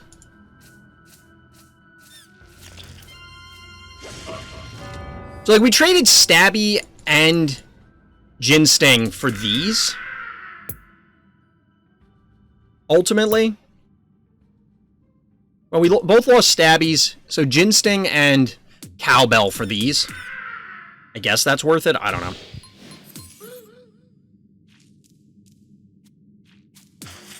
Assuming I don't think we actually kill the Bowmangles. Oh no, we do. We do. So we're probably going to end up going Clinico. I want to wait. I mean, do we... Maybe we go... Maybe we go Murder Wing because we need more board position. I don't know. We're going to wait on the 3 keys. It's possible we go 2-1 and get, like, a Resurrect Phobie and a 1-drop. It depends on whether DT commits the Unicorn to the center panic point, because if they do... I mean, obviously there's going to be a trap there no matter what, right? But this is the problem. We're up against, like, 4-1 Phobie-wise, probably. Maybe 3-1. Yes, we still have keys, but it's Hevo versus the world, right? We're obviously killing the Jar if it stays in range. The Jar is a much bigger threat than this. This moved twice, that means there's no traps here. There's no traps here. Ted is both res and 1 key? Yes, we could go Ted. He was on the list of possibilities. I tend to lean into Flopsy and Mopsy. Alright, we get a Quagmire, which I can respect. And an AWOL. So all 3 of these will be able to hit the... All 3 will be able to hit the Hevo, so I almost feel like I have to go Clinico still. We have to kill this, and then it's a matter of somehow burning that down, which I don't know how we're going to do that, but if we have multiple Phobies, I'm not as worried.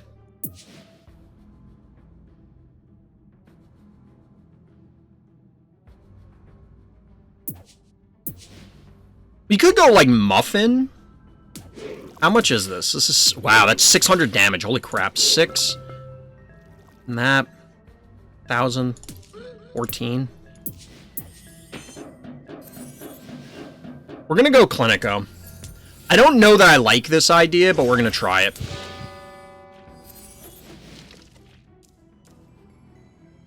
We just might not have enough damage output at this stage. I think that's the big problem. Ted, Jill, Muffin. Don't have Jill, but honestly, like, Flopsy Muffin was what I was thinking. We have a life advantage, but not a massive one. Not a significant one. Like I mentioned before, we know there's no traps here because this thing has moved way too much for that to be possible. I guess hypothetically there could be one here. No, because the stabby was where Quagmire was. This feels too all in on the Hevo, is my big issue. I don't know, we'll see.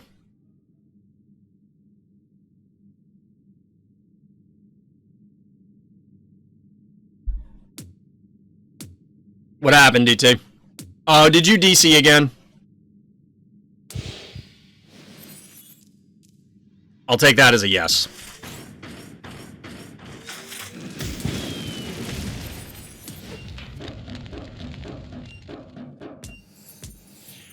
ET, what happens when... It's like your computer gets, you know, stream anxiety.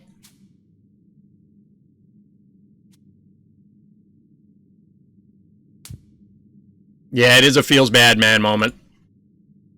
This was a decent game. Like, I'm curious how this would have played out. I feel like I have a winning line, or a possible win, not like I am winning.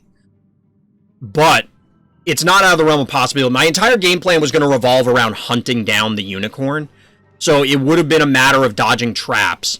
Presumably the AWOL and the Quagmire come in. Quagmire on the point, AWOL here. So I'd have to kill AWOL, retreat. Actually, I wouldn't have to retreat. Well, I would. I would at this point. The reason being is so that way I get a heal. Nah, that wouldn't work.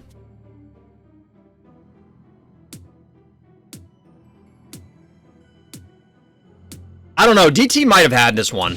DT might have had this one because this might have been too all in.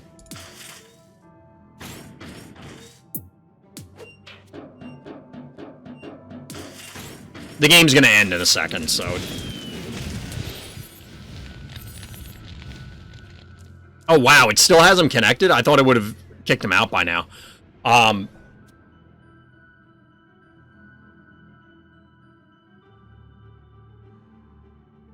Yeah, I don't know. This might have been a losing line. So anybody watching this on YouTube, let me know down in the comments. Do you think I would have lost this game? Because now that I think about it, I feel like I would have. I don't know that the bank to Hevo was a good idea. It seemed like it was working out for us, but I'm not sure.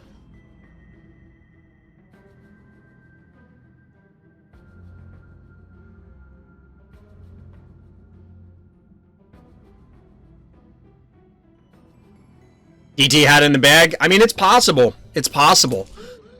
The thing is like, my game plan, like I said, would have to revolve around killing Unicorn. Because then if it was these two alive against Quagmire, we could just stall for a few turns.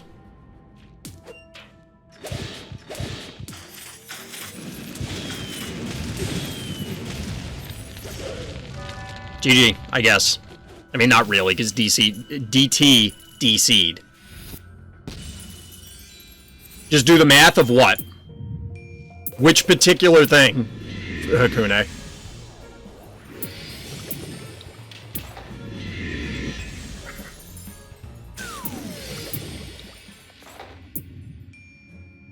I mean, at that stage, it was deterministic, so we could go back in and map out every single turn and figure out, okay, well, this is the optimal play for DT, this is my optimal play, and just keep going down that chain.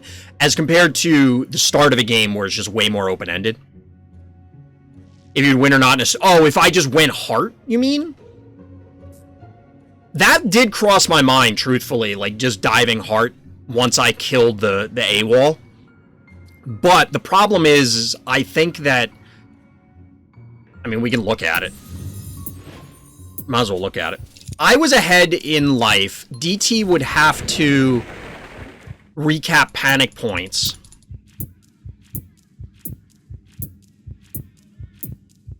See, like this turn, I don't know. I guess it was fine. This whole exchange seemed to favor me, but I wasn't sure, because I figured it would end up this way. Okay, so, let's say DT swings in the AWOL, claims this point, hits this guy, you claim this point. It's a 3-0 panic point advantage. Oh, if I would kill Unicorn, Quag, and AWOL before they kill me? Like, kill me, like, actually kill me?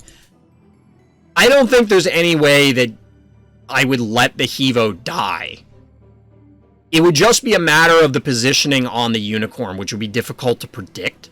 The reason being is it would determine... If DT was laying traps the whole time, it would make my movement a lot more complex. If DT just chooses to chase me, then I know there's not a trap, and then I can be more aggressive about it.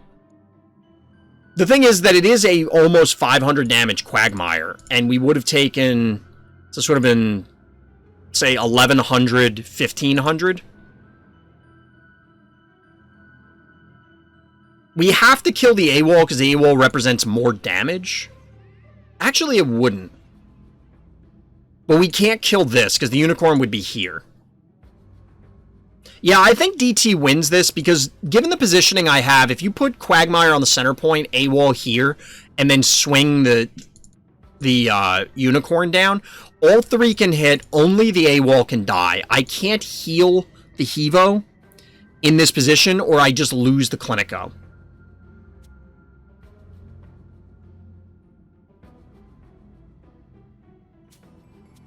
So what we'd have to do is back off. Like, we move here, heal. This kills the AWOL. We get hit twice by this and twice by this. 14, so we made like 1500. We heal. We're 23, let's say. And we take another 1800. We'd basically be running for our lives for a few turns. This was the game plan I had outlined. They put a bunch of damage on Hevo. I kill the AWOL. Retreat. Heal with Clinico. Hevo survives the next volley of attacks. And it survives the attacks without having to retreat too far. So, like, I don't have to run twice. I can get a parting shot on this. That means it puts it in range of getting killed with one more Hevo hit. Then I basically just tank hits on my heart until I can heal up again, kill the Unicorn, and then I don't know if DT can win from there. Because I should be able to run all over the map at that stage. I wouldn't direct, like, yes, I don't think, I agree with chat, and especially if they counted it up, that I can't just sit here and man fight with the Hevo. But the whole game plan was to kite with the Hevo, essentially. Because this is effectively immobile, and this is going to die in one hit. So this is gone, this will be gone relatively quickly, because we'll have like a 2-to-1 panic points. And then it's Quagmire versus these two. Sort of. And if we can live long enough, aka DT doesn't get a triple panic point advantage, which if they do, that means they're not putting additional pressure on Hevo. Then I can get a second heal off, and then, like, I just dive hard or something. That being said, it's entirely possible DT just takes this game anyway, and it was irrelevant. Like, that may not work out. That was the strategy, but maybe the numbers don't work out in my favor.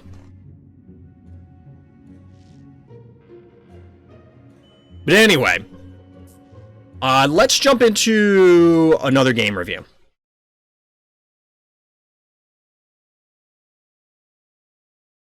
I need to leave that Discord. I keep forgetting.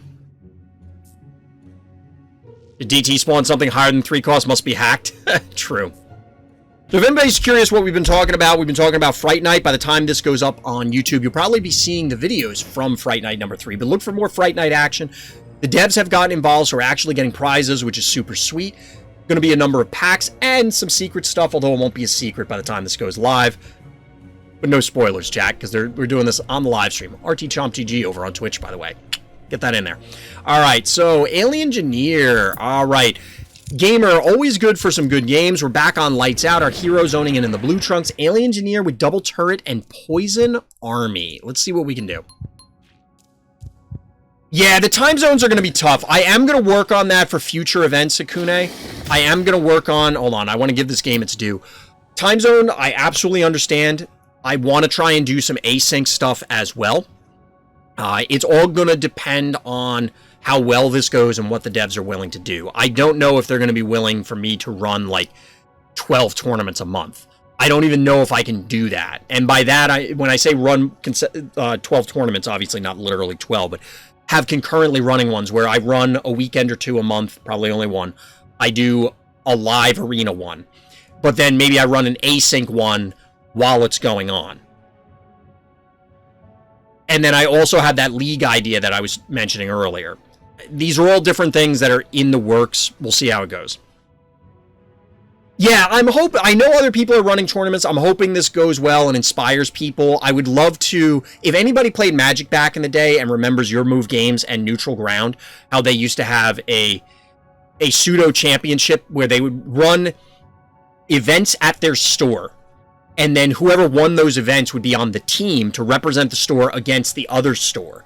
And I would love to have that where there's like 2 feeder tournaments from, you know, Jelly Belly stuff, or that one guy's stuff, or if Miss Cha runs a tournament, her stuff, and then my events, and then they all feed in and have like a team Chomp, team Jelly Belly, team that one guy, team Cha, and then have them compete against each other. Like, that would be cool. All right, so we got Gravedigger openings, notable for anybody who wants to improve on Lights Out.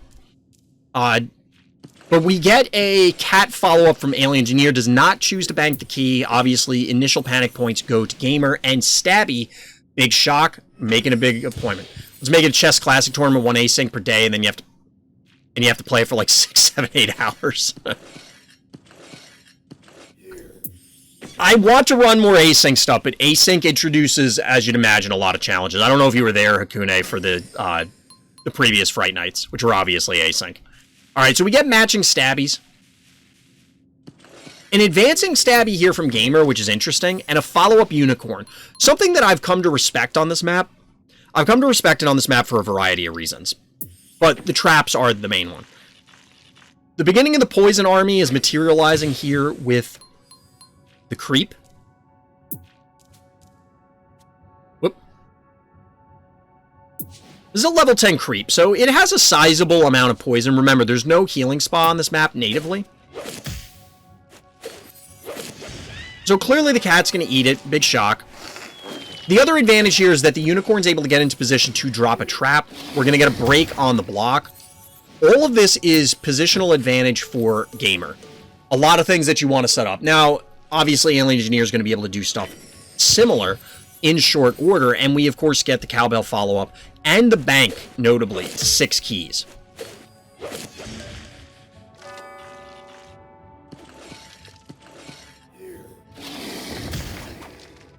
So 6 keys here. We only have 4 on Alien Engineer's side. They're going to follow up with a Contortio that, because of the stabby positioning, can't quite get there just yet. So Panic Point advantage remains blue. This is notable just to get that chip damage on the heart. As we saw in the earlier game, it is possible that you can get dives. Just get on that heart and end the game. So now it's our bad guy who actually banked to 6 because Gamer elected to invest all the keys into Hematic Ginsting. And we do get the sheep, which I was kind of expecting, I'm sure everybody else was as well, when we got the tagline, the notes for the match in Poison Army. Now here's the downside of Unicorn. The traps just aren't quite enough. Despite this being a 680 damage trap, this is a level 13 Unicorn. Good lord. You still have a living Contortio because this is a level 11. Notable, since we were talking about keeping everything at level 1. So we do get a replacement of the trap. Electric Cat goes ahead and caps everything. This is really weird.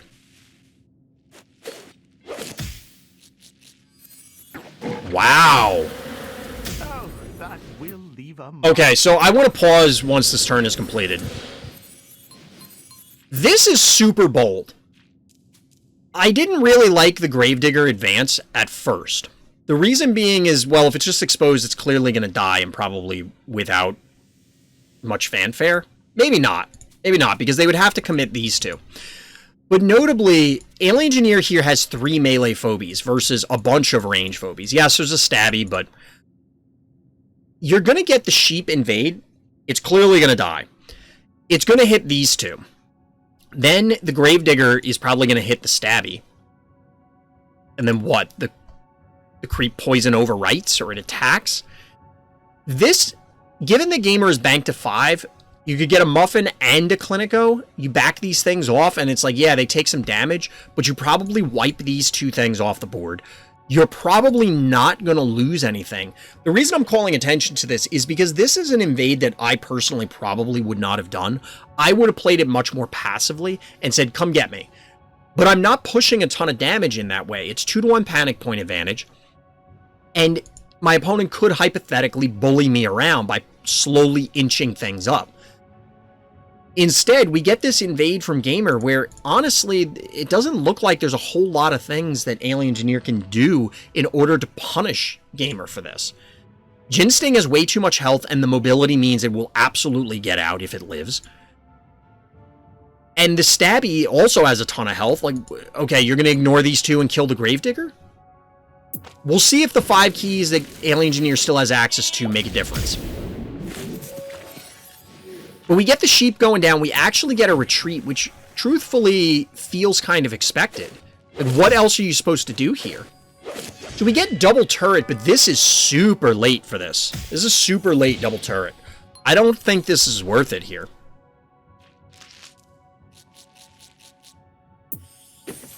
I don't feel this one's worth it.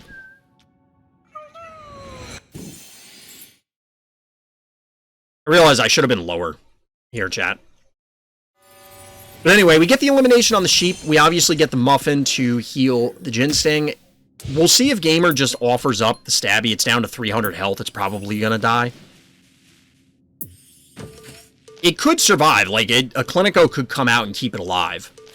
But we get a Cowbell in order to try and stem the bleeding here for Alien Engineer, who is getting clobbered hard health-wise. Over 4k health. Over 4k health, so not in a terrible position. But clearly, advantage hero.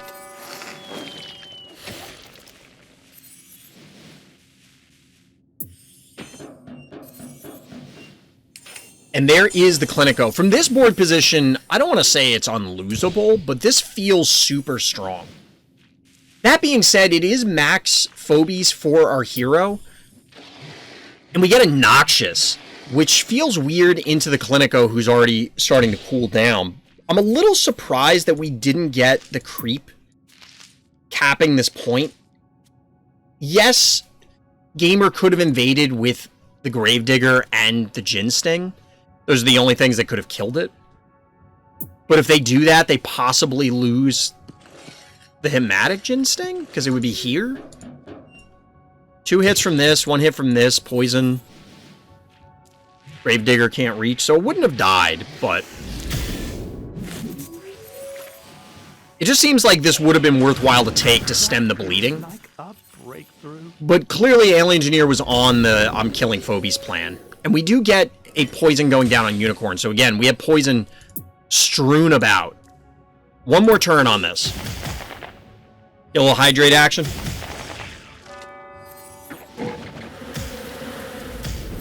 A little bees, more bees. And that's a dead Noxious just like that. So the answer to Noxious, which I have often complained about, is simply have Hematic Jin Sting in position and Stabby. It's that simple, folks. It's that simple. 4 keys left to 2. 1, because we get a Henrietta, yet another poison phobie. We're going poison tribal here. So clearly the heal goes down. This game suddenly got a lot closer. It felt like Gamer was in absolute control, and then a couple turns of just getting beat up changed it. But I expect this is a Deadbow Mangles. Deadbow Mangles. Something like that, Taco. And the remaining keys get sunk into K9000 and Gesundheit. I can respect it because you do have a panic point advantage. It's unlikely that you're going to have to give it away. Because the K9 has, let's see, almost 1,400 health. We do get a dead Gravedigger, but now it's Gravedigger, a very damaged Stabby thanks to standing on the lava. And 2 1 keys, one of which is Boom. against Jin Sting and the rest of his friends.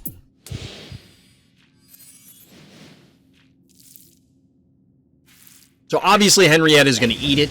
This feels like the game is absolutely in control. It looked dicey after the, like, leading into the Noxious turn and stuff, but maybe it wasn't actually. Maybe it wasn't actually, and this game was just always lined up the way it needed to be for Gamer past a certain point. The invade was spectacular. I don't know if Alien Engineer should have instead just tried to fight it there and push some damage. It felt like if they did, as I was outlining, that it would have just been really bad.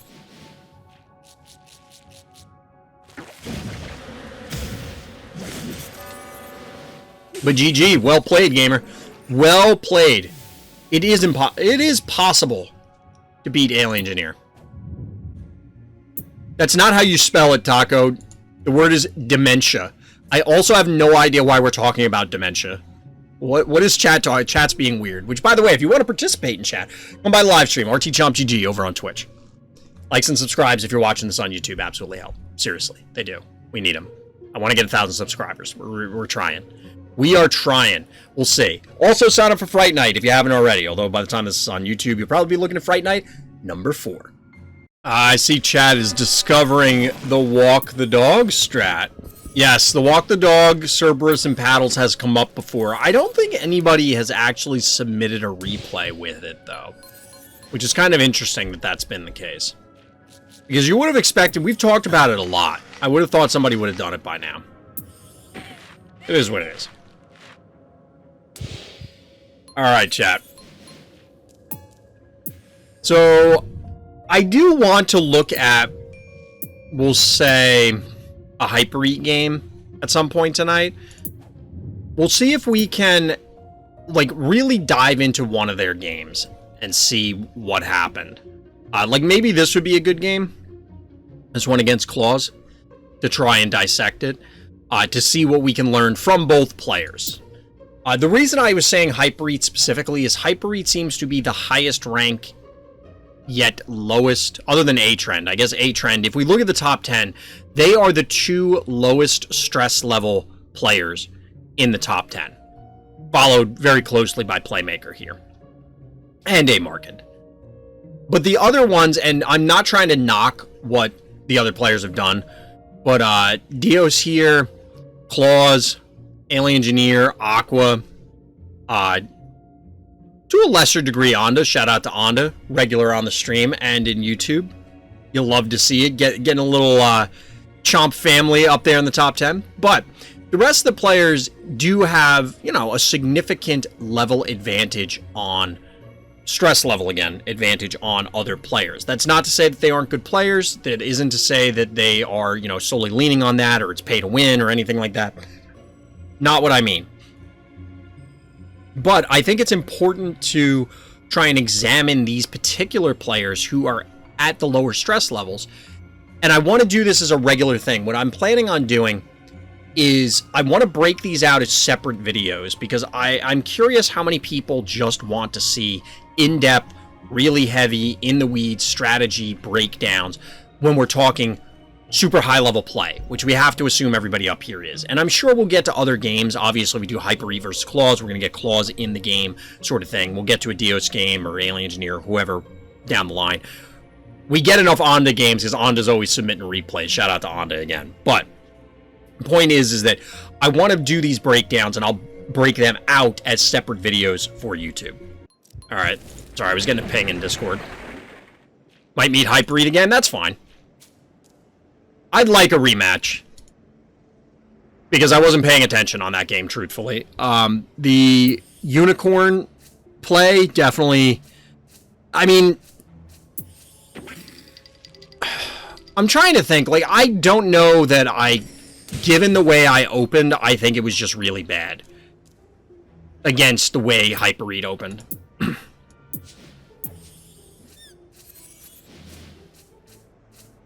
So I'm going to try something that I've been seeing other people do to me. I don't know if this is actually all that valuable, but we're going to do it.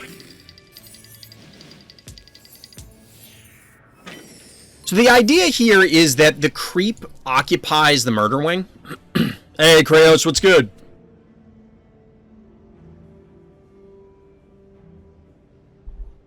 Honestly, I wouldn't be surprised if Vlad or whoever unlocks Sasquatch just does a game just to show it off, so that way they could post it in Discord if that's a thing of theirs. You know what I mean? Yeah, I got a new camera set up. Slightly different. Slightly different.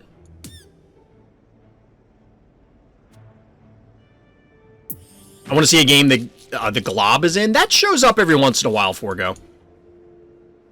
Shows up every once in a while. I played against it. I have a love-hate relationship with this map. I think I like this map. They might be in the main Discord, just not under that name, Onda. Or they might not be there. I mean, that's why when people... This is a conversation that comes up for other stuff. Hey! There we go. Welcome back, Noah. Welcome back to this lunatic circus that we call Random's Thoughts.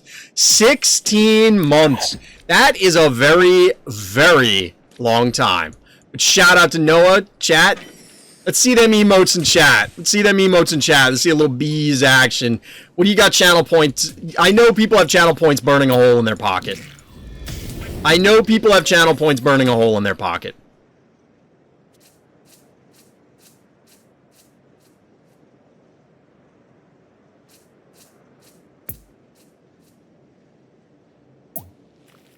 They could kill the murder wing there, so we're not going to do that. Bees! GG. So one thing we could have done was send this here instead. It's going to die anyway. I think we're going to do this to flip one of their panic points. I don't know if this is really more valuable. Bees! Yeah, that bees action. Bees! GG. Love to see them bees. So obviously the cat's dead, right? I like this map too, but I have a lot of bad matches on it. Yeah, it's a weird one. It's a tough map. What happens if the Glob captures the opponent's final phobia? I imagine the game still continues until it dies, but I'm not sure. I mean, that could be true, Taco.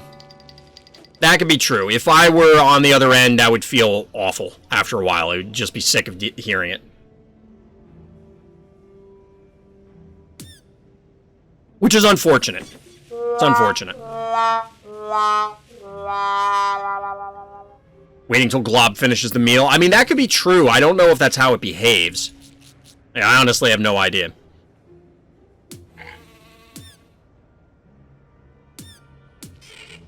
So we don't want to let this leech life, let alone have it kill the creep.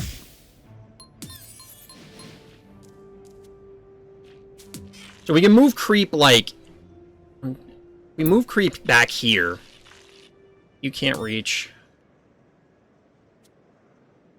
You have to be, like, here. This can still cover it.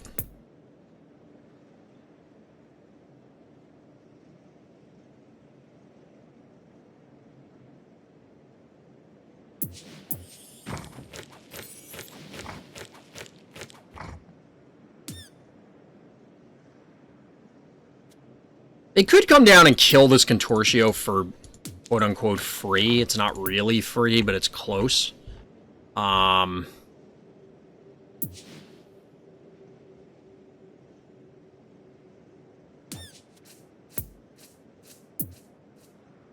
Moving it there so that way I can get a jar in position. This still lets us bank to 7. I'm not sure exactly what we need to get online, though. That's the problem.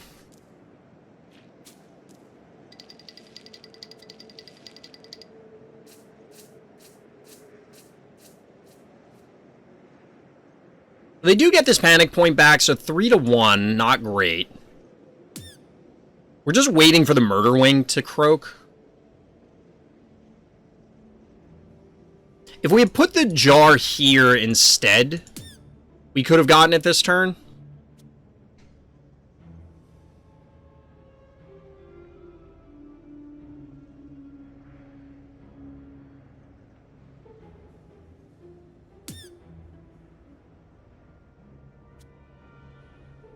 I would have loved to have had the Murder Wing here, but we couldn't because, again, these two just come down and kill it for free.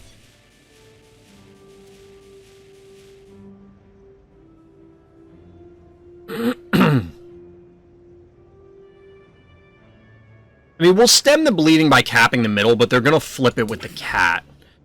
So we're going to have to immediately have follow-up.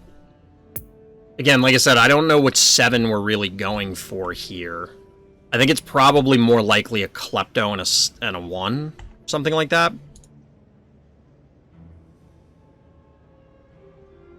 At a match against Glob, and it's super annoying when paired with healing Phobies. That match still gave me nightmares.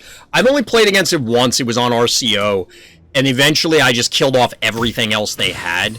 So that meant that I was able to basically just clear them out at that stage. Like, I was walking, or I cleared out everything else and then just walked away from the glob.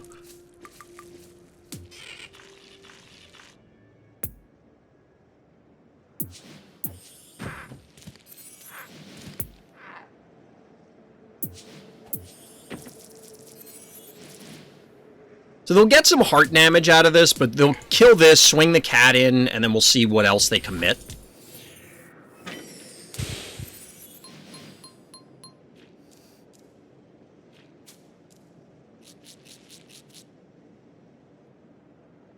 This makes sense, but only if you put it in range this turn. Because otherwise you can't follow up it. Yeah, you have to do that. But that takes this Jin Sting, like, this is occupying that Jin Sting. Obviously, the Stabby is going to represent damage here because they can't, you know, it's not going to chase this down. We just won't let it.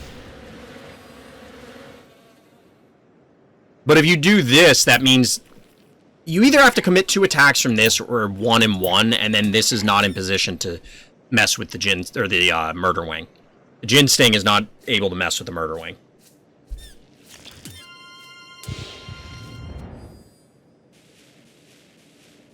We do need to swing something back up north in order to recap this top one.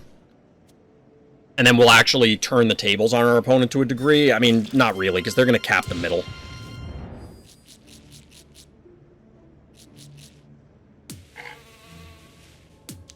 Alright, so they're leaving this. That means that this is still available on the board. 1, 2, 3, 4, 5. This maxes out our Phobies, though. That's a little problematic. Oh, no, they're going to kill it with the cat. But that means the cat is dead, so we still control this panic point, and that's all I really care about.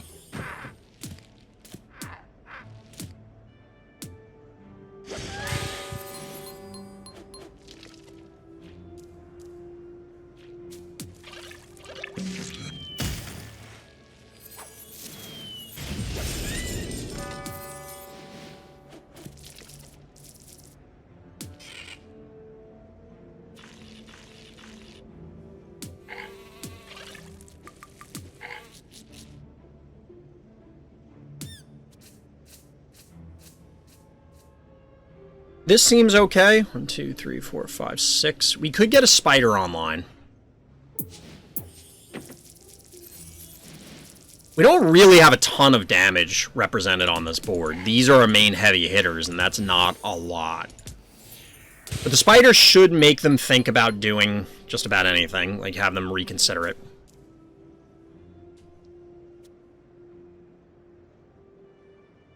The Murder Wing is somewhat exposed. Like, they could hit it with Jin Sting, but I'm okay trading Meatball for, like, a Jin Sting hit, so that way we can soften up the Jin Sting. So the goal here would be killing this thing. I don't know how likely that is. Probably not very. Absolutely not happening now.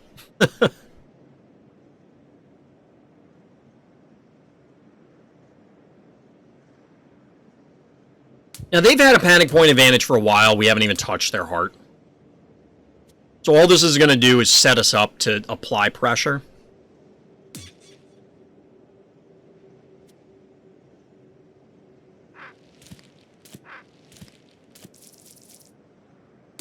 That's very interesting.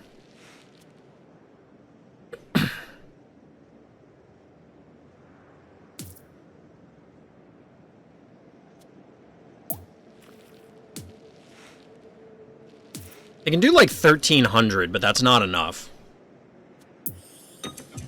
Okay, now they can get more damage, but... If they were to yoink our spider, that is what I'm considering here.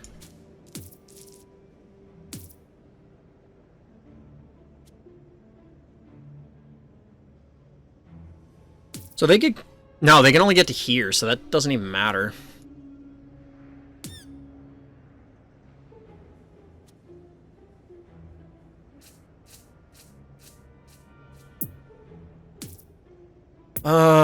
Well, we can't play anything anyway.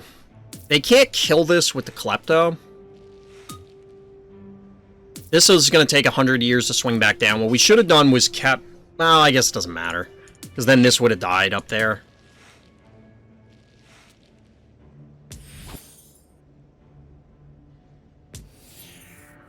They've kind of positioned oddly, where I can't punish anything, and I don't know that advancing anywhere is... It feels like a risk. I guess Spider could have been north 1. And that could have been valuable.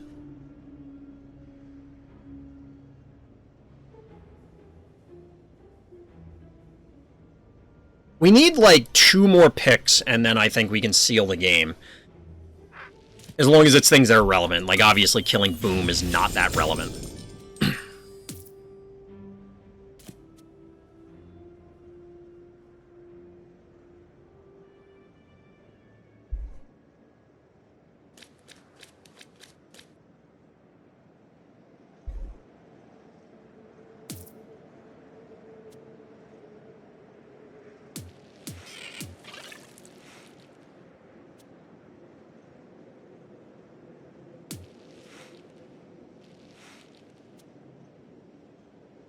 We hit it for 5, 6, 7, 8, 9, 10, 11, 12, 13, 14. Not enough.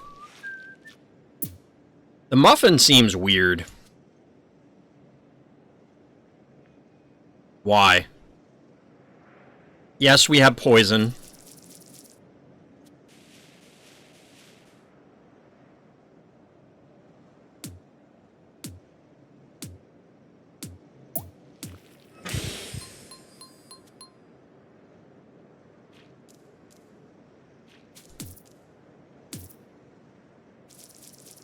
I don't think there's any way we can kill this stuff, but I gotta do the math and see. Game, please.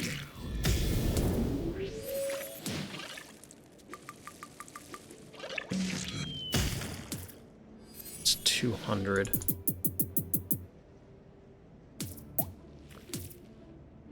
It's not enough.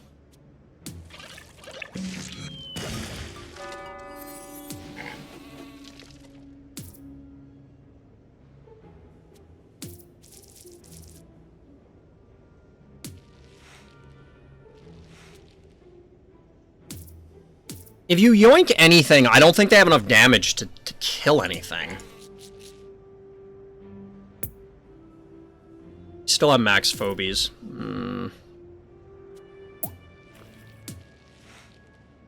Because you could yoink... The most fragile is this. You do 3, 9, we'll say 5, 14. That's not enough.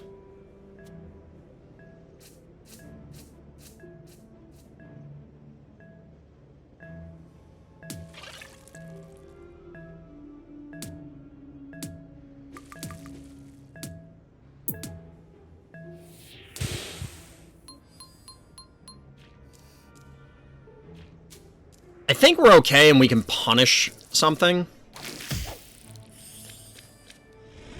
It's like, this is not going to be enough damage, and we're just going to clobber everything on the return. So if you want to commit to that, I'm okay with it. Do I have a jar level up? I'm not sure, Forgo.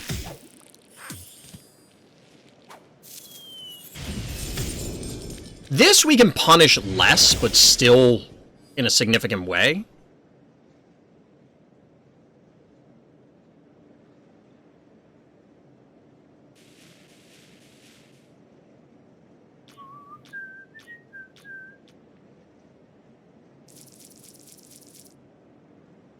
They still have 10 keys left, only 6 phobies on the board.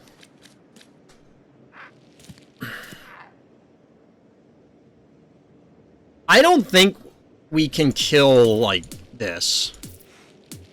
1900? Even if we could yoink it, it's like 1, 2, 3, 4, 5 hits, maybe. Because this wouldn't be able to reach.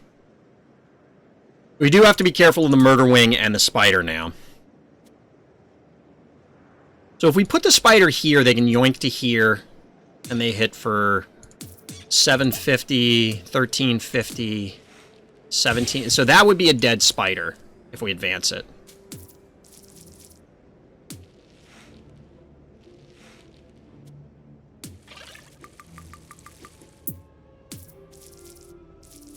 Although they'd have to kill this first, so, like, they're going to lose a bunch of damage. Well, not a bunch, but they're going to lose some damage by trying to do this.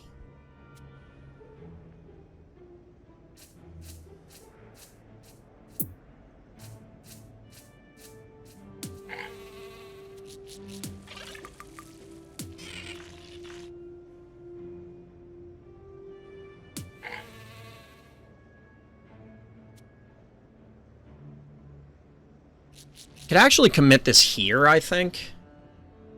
Because they can move up, yoink, hit with this, and that's it. They could pull it to here and then hit for 9, 13, 17. Okay, we can't do that. Because they move here, they yoink, this can move down, this moves over, this moves up, and hits it.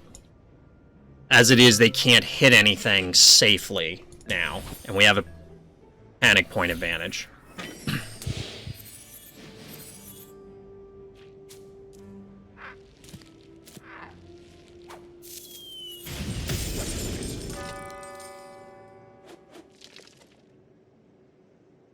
This might be enough damage.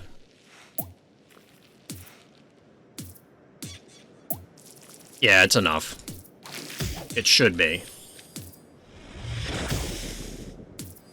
Oh no, it's not. Wow. It's just shy. 20 health shy. We'll say it was calculated, chat.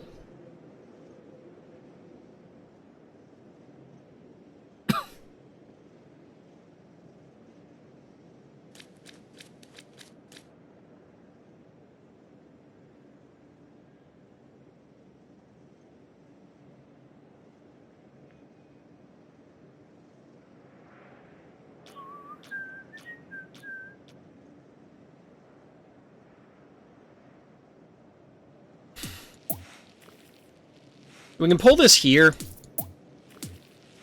Hit it 1, 2, 3, 4. 20 health in a dream. So that's 770, 1070, 1370. We probably, I don't see any way we kill this. I guess it's not impossible, but it's not very likely. We have to look for it though, right?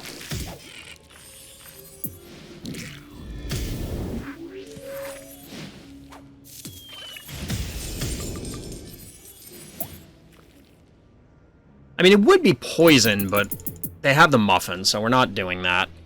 We do have to pull back, because otherwise they can get everything now.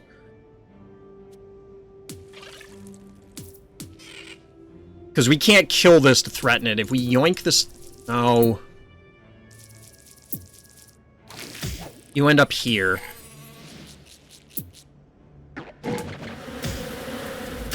Game, please. We're gonna run out of time. Like a blossom. Not even close.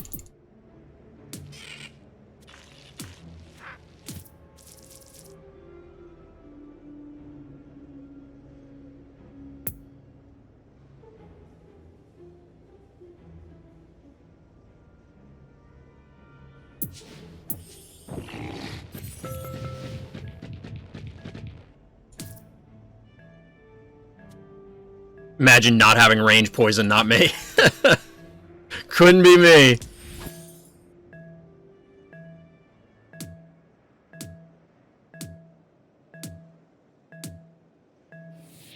I guess this is good enough. This is going to force... Like, they have to do something. They have to do something. Positioning-wise. They can't leave their stuff there. It's going to get booped into oblivion.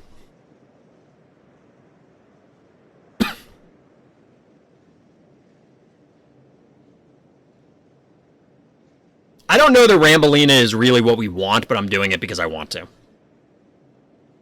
I know that statement sounds internally contradictory, but I want Rambolina. It's probably not what we want to win the game.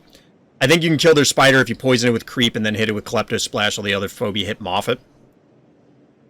So we couldn't hit it with creep there. Because it gets pulled to here. Or was getting pulled to here, so there was no way for creep to connect with it.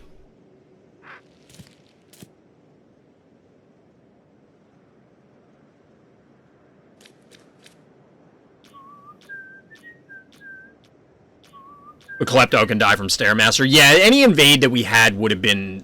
ended up being weird, so... So the Blondie has almost 3k health. We don't have a ton of damage to put on it in order to actually eliminate this thing.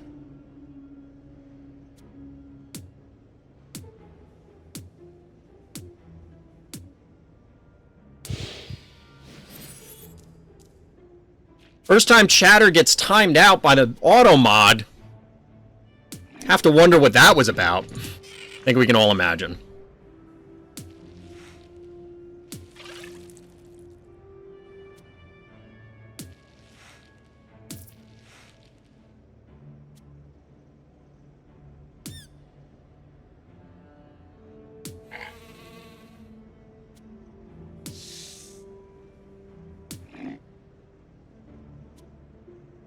So this Klepto has to come back here. Because if it stays up here, I guess it could go here. 1, 2, 3. Yeah, we can't boop it from there. We'd have to be up 1.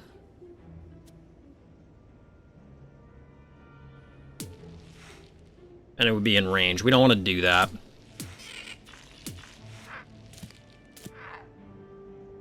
The Klepto has to, like, move here. Which makes me wonder, should we have creep, like, here? So if we put creep here, and creep poisons the Klepto, that's not worth.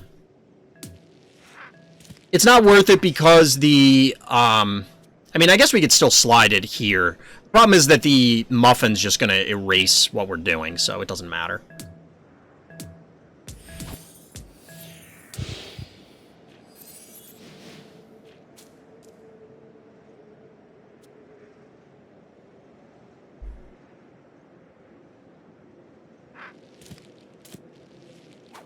We do get the invade from the Klepto. I was a little surprised by that. Okay, taking it back. Never mind. Because yes, I can yoink that thing. Imagine a bot like Moobot subbing or gifting subs. You can technically subscribe it to your channel. I think that's how some of the other functionality works, Forgo. I'm not 100% sure on that.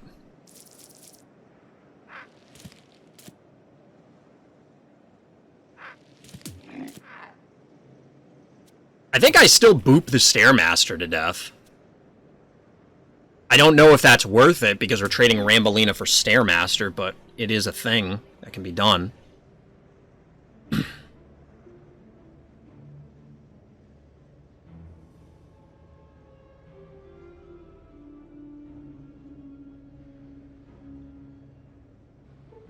They must have figured that out.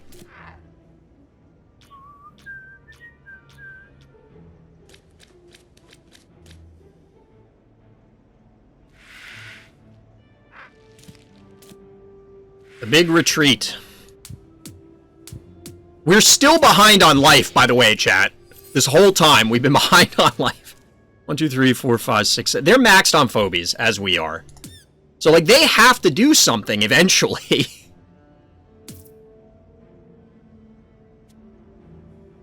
What that something is, I don't have the foggiest idea. So if we go here, they come in, they yoink. They can hit with this, this, and this. So that's 9, 13, 17. Yeah, like, that's lethal. We can't advance on them at all because we will die. They have to commit into us, which means we're going to kill a bunch of things, which obviously they're not going to be happy about. I'm okay with it, but...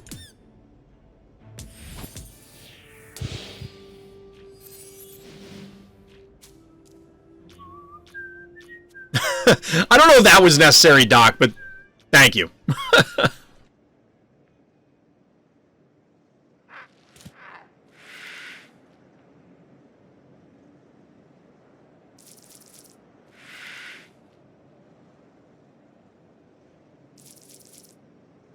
You looked at the message?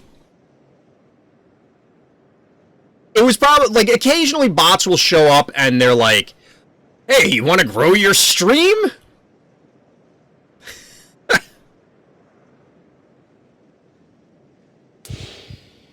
Alright, that's taking it too far, Taco. There's a few things about that statement that are not okay. Was a grow your followers request? I figured that.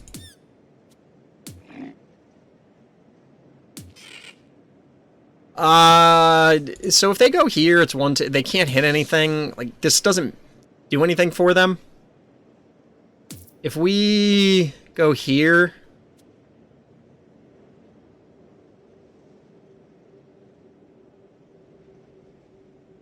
That's fair. That's fair, but I still, like, that one... Too many things with that that are not okay. I don't mind copy pastas. That particular copy pasta is no bueno. Assuming it is a copy pasta. That's the first time I've seen it. What do we do? I mean, do we just pass again? They can't do anything. This is the problem, chat. This game is going to go on for 100 years, because, like, they need the muffin here. Then we kill the muffin, and then we just send him 1 keys. I don't know why they didn't do this last turn, unless they wanted to back it up with this. Which makes sense, because then this is in a better position to, you know, do something.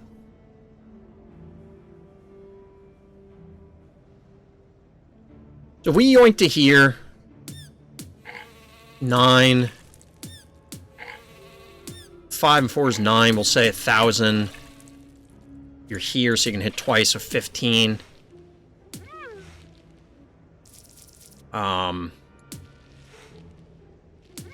This is 600, so that's 19. 19 and 4.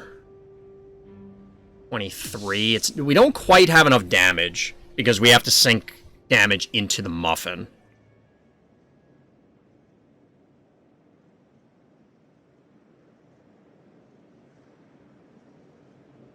If we kill the muffin, do I boop their spider? I think we do.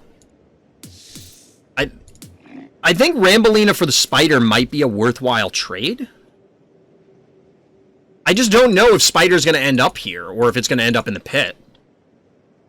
Because it's supposed to go straight back, but what does that mean in this context? Who knows? We'll find out on our next turn.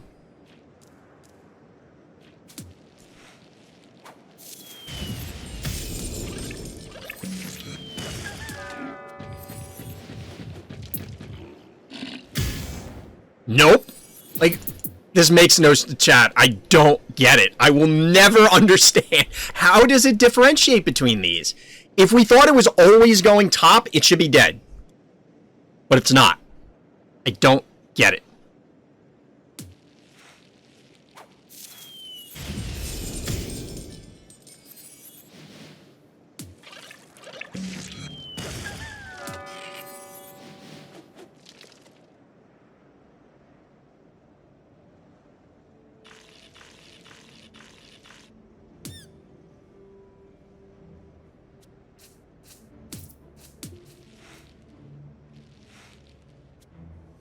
Is it worth it sacrificing creep?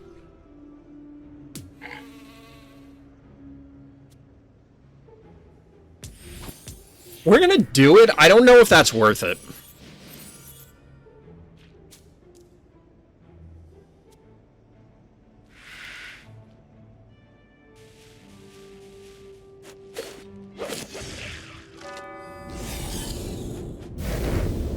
I don't think you want to do that.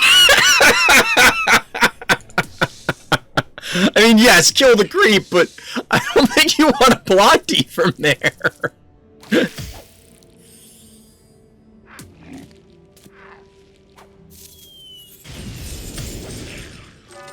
I respect the attempt.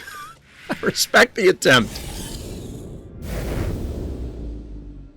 Muffin Top dying sounds like a Fall Guys bean. I've never actually played that game. I probably should try it at some point. Chat was trying to push me to do it.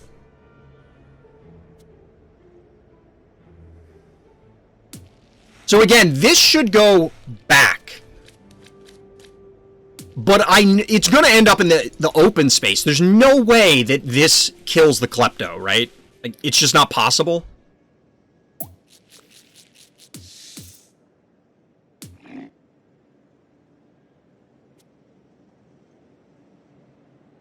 It just seems insane if it's able to do it. It makes no sense. We're going to try the boop to start. If it gets the Klepto, great. Nope. Brilliant.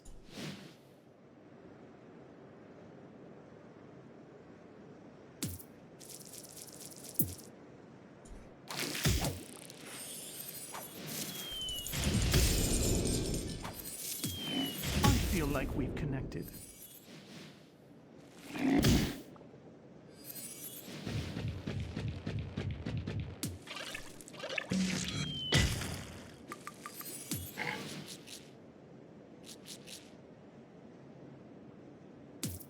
We don't actually kill the spider, I just realized. Oh my god. Come on. I undid too much because the stupid Klepto animation takes like 100 years.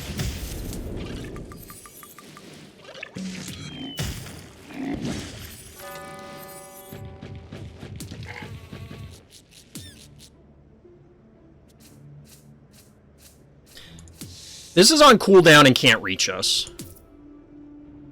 All this other stuff is in range. We can also follow up.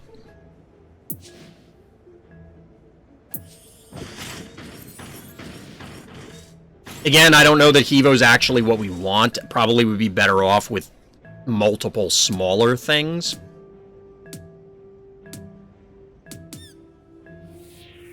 It's possible the murder wing dies. No, it won't. Kill the spider with the jar. Yep, we managed to figure it out. Despite my best efforts. Well, there it is. We should have gone with something higher damage than Hevo, truthfully. But we're going for it. We're already committed. We're pot committed, chat. Sheep is the last phobie. It's a little scary given that we can't get anything like Clinico or something online. Never mind, they're not doing it. Honestly, that commit I was very okay with, because it was like, okay, I'll double splash here, we'll splash here, we'll hit with this. Kill Bondi, boop, Klepto. I mean, that was, we may have just killed everything. This is still gonna allow for a lot of splash. If we boop the Stairmaster here, it will hit this, but I don't know where it's going to go. Again, I think it's going to go up. And this will go back.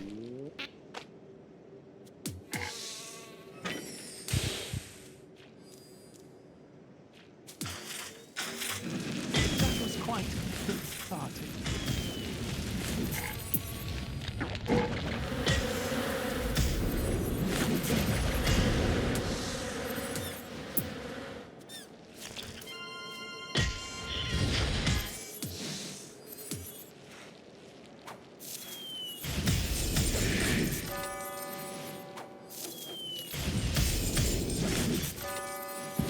Wait, how much health?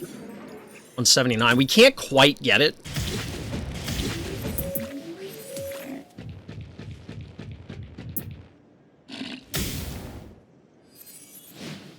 See, that's a problem. Like,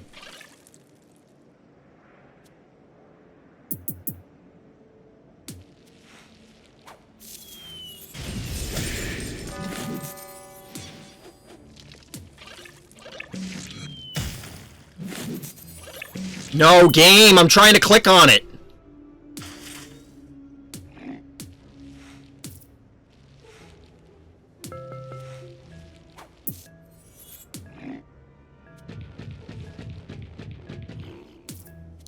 That is quite cathartic.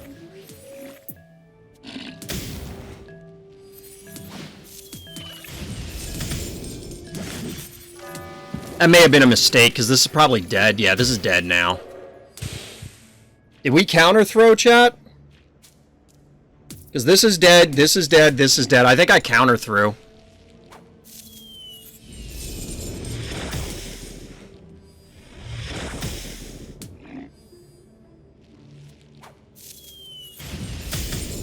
Needed to be more patient.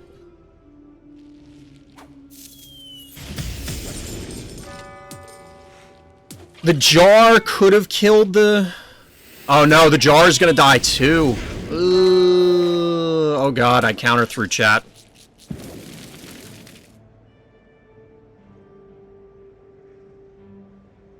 If your opponent throws, just throw harder. Keep them in the game.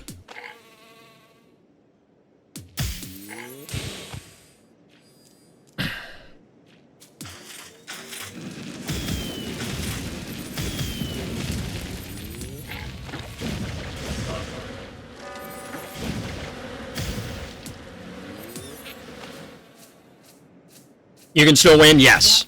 Despite my best efforts, it's still possible to win. Chat, that was horrendous. That was horrendous. What Ultra Rare do I want the most, not counting Fire Ant? Not sure if I asked that already. I mean, I want Fire Ant. I'd have to look at the list of Ultra Rares. Probably Heartbreaker. Probably Heartbreaker. I think that one probably the most. I think that opens up the most. No, maybe Boss more? Probably want Boss more, I'm not sure. Season pack is near, only a few more days. Dead Klepto is true.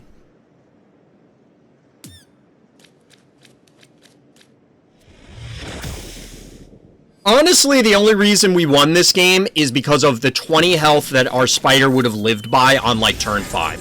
I'm not exaggerating, I'm not joking, I'm not memeing.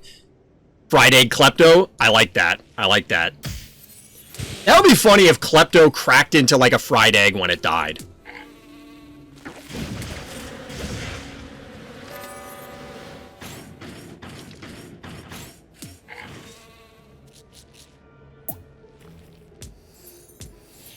I like my eggs scrambled. I really don't like scrambled eggs. I like fried eggs. But, I mentioned it before, I originate from Jersey, so, you know. Pork roll, egg, and cheese. Or tail ham, egg, and cheese. Whatever you prefer. It depends on where you're from in Jersey. It's a delicacy. It's a delicacy. It's just not the same anywhere else, because other surrounding states try and do it. And they just kind of can't. Come on, if I... 12... I don't know if we kill this with just the Hevo.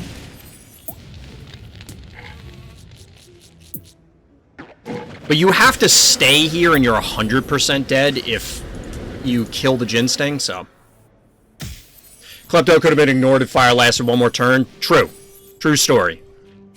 But poison, alas, does not work. I talked about my breakfast sandwiches from Wawa. Absolutely.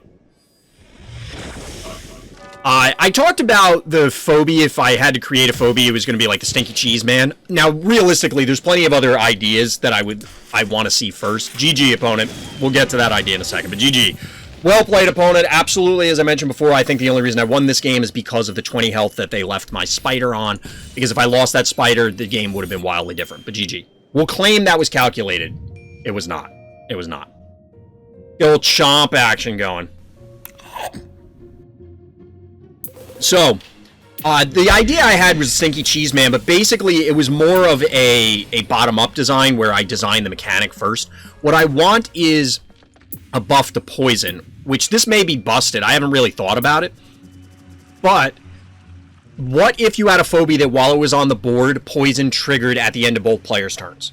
Or just more frequently, the start of players' turns, something like that. Basically to be like, turn all of your poison effects into closer to poison ivy.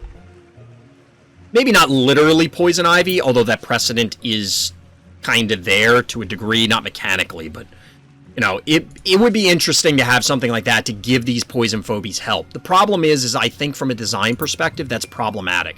The reason being is that it really puts a ceiling on what poison phobies you could create. Oh, I hit gold pack like last week, believe it or not. I didn't hit my gold coffee for this week, and that's not happening. But because of the slump I was in and just getting knocked around, that's why. So yeah, we'll have a gold pack to open. We got a bunch of coffee. Remember? Content affiliate. I get stuff from them, including up there. Pointing the wrong way, up there. All the way in the corner. All the way up there. A lot of coffee. A lot of coffee. So we're going to have some stuff to open, chat. We're going to have some stuff to open. So, we're going to do some game reviews. We're going to do some game reviews. One is going to be off the list. But I want to look at a game from the ladder because, like I said, I wanted to pull this as an independent video. So we'll see if we can find a good game. But first, we have a...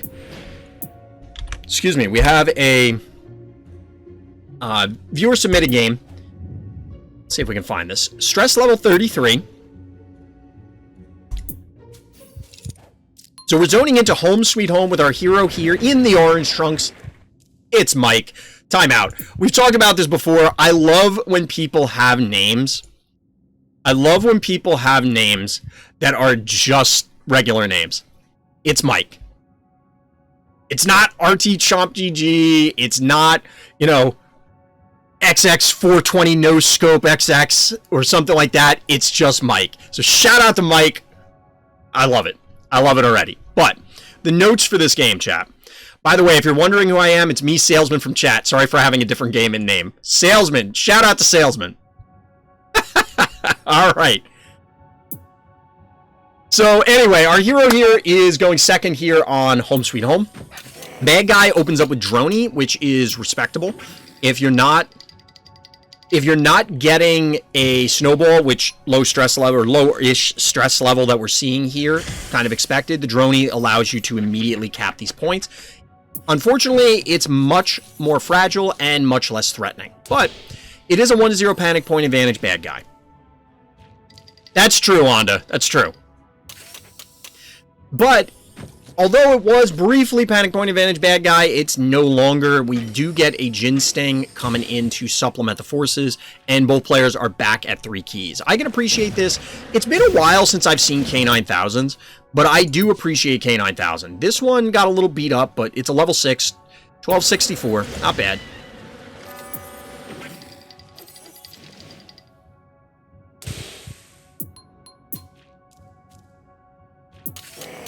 We do get an invade here. Kills the Droney. I like the idea of removing it, plus it allows for a triple panic point advantage. The only difference I would have liked to have seen here is get the Gin Sting down into this bottom spot. The reason being is then it still covers all the panic points, but that means that the cat can also be killed. It's a little far forward, but if your opponent's going to commit into your Gin Sting, they're committing into your Gin Sting anyway. You might as well make them pay for it to some degree. Now, what our bad guy could have done, hypothetically, was eliminate the K9, because it would have been 414, 750. This was at, like, 1,000. Depending on their jar level, they might have been able to get it, but it's unlikely that they could, which is probably why we see the Quagmire follow-up. I see K9 pretty regularly. It's tough to deal with at a high level relative to your own phobies. Absolutely, DT. That's why I was pointing it out, because I like K9. Started to rarely see K9. Yeah, K9 has dropped off. It used to show up a lot more, but I really like K9000. I think it's really strong.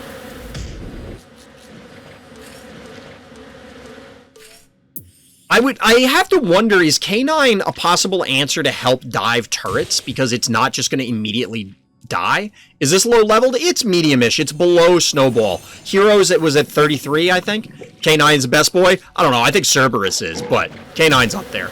All of them are good boys. So we saw a little damage going down onto the various stuff. We finally get the jar supplement. And then we get a Stairmaster that came in for our hero. The Stairmaster is important in order to push enough damage onto the Quagmire. And in fact, it looks like we are going to see a dead Quagmire. Because we're going to see a lot of lasers. It's like a G.I. Joe cartoon. And knowing is, in fact, half the battle. So we got to get a jar follow-up. Can this? 1, 2, 3. No, it can't hit it. So we do get the takedown there. It's Quagmire for Jin Sting and this, probably, because this is in range of the jar.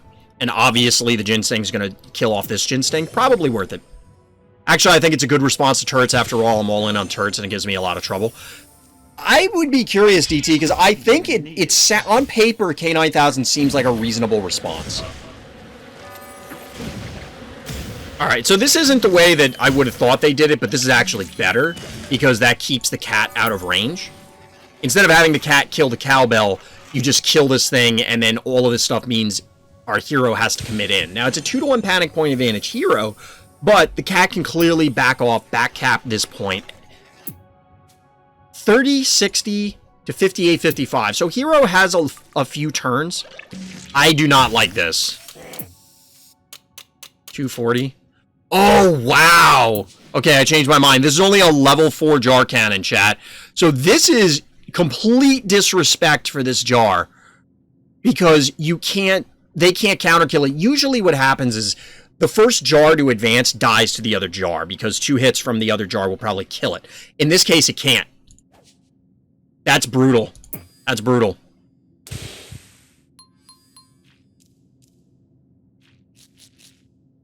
Do we get an invade here? Extra damage going down on... This is not a dead Stairmaster, is it? Oh, no, it is. Oh, no.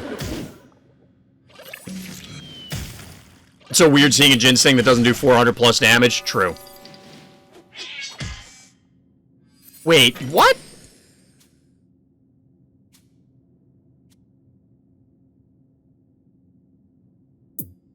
Hold on a second. Did I miscount this? This does 480. How did this die? Oh, bees!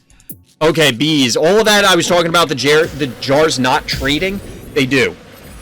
Well, sort of trade. Their jar gets Hero's jar because of the bees. Which I see now... Salesman saying I didn't account for the bees. Gotcha. GG. I'm surprised they didn't kill the Stairmaster, though, because that's leaving a very powerful asset still on the board. Like, how much is this Jin Sting at? So this is a dead Jin Sting. They needed to kill the Stairmaster. I get protecting your jar, but the Stairmaster had to go. You trade here, but this is a dead Jin Sting. Board position advantage hero. You even get the Clinico, which may not have been necessary. But 4 keys remaining, 3-to-1 phobia advantage. It's a damaged jar. And bad guy has 7 keys banked. They invest them in Cerberus. Chat, I don't know about this one. I don't know about this one.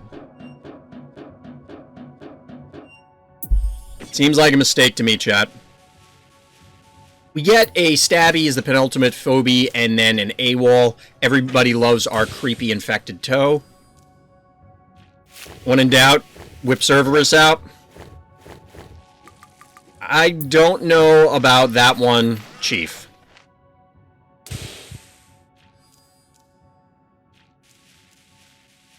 It's like, look at this. This thing, yes, it's tanky. It has 3,200 health, but it's walking into a wood chipper here.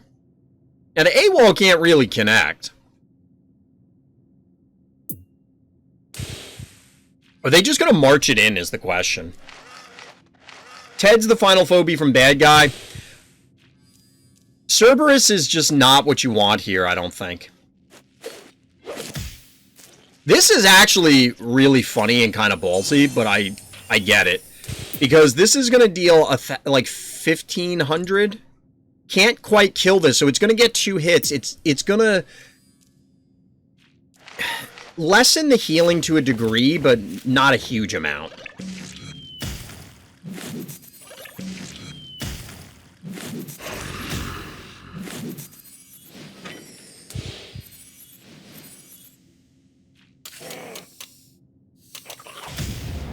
We get K9, double hits from this, double hits from this. You're going to get an AWOL hit. I'm not going to pause it to check. We're going to find out momentarily if this is just a dead Cerberus. It looks like it is.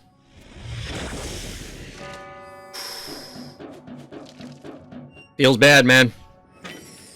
Feels bad. I think this is a great turret map. Honestly, is there a small map that is not a turret map? Truthfully. AWOL, yep. AWOL getting in on the action. Ted, buddy, it's not only your heart that's going to be broken or missing today.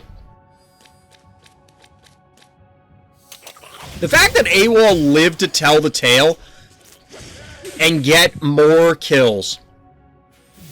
GG, well played. Well played, and thank you for submitting the game. If you want to get your own game reviewed, hit up the Random Thoughts Discord. You'll see it in the video description. It's the same story as always. If you want to talk Phobies, of course, I'm always posting extra stuff to the Discord that I really need to make a better effort on posting to other places, namely the main Discord, Facebook, that sort of thing. Just so other people see it. Like all those infographics that I made, I haven't posted them publicly anywhere yet. It's really just in my Discord.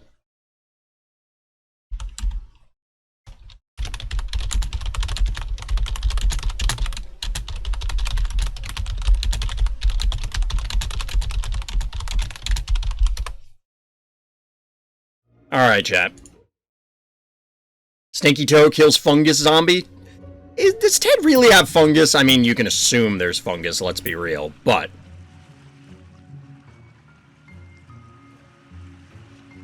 Maybe. Maybe. Somebody was asking if I have a jar level. I do not. I do not. I do have a lot of levels, but we're banking. I'm going to do all that leveling up stuff offline. All that leveling up stuff offline. We can probably get 3 more games between today and tomorrow, or Sunday, which will put us at 90. Not quite enough for a 10k coffee. Not enough for 10k coffee, but that's alright. I have to remember to put in the thumbnail for the pack opening the amount of coffee and packs that I'm opening, because I think that draws people in to watch it, just to get more views. And if you're watching this on YouTube, like, subscribe. Seriously, they help.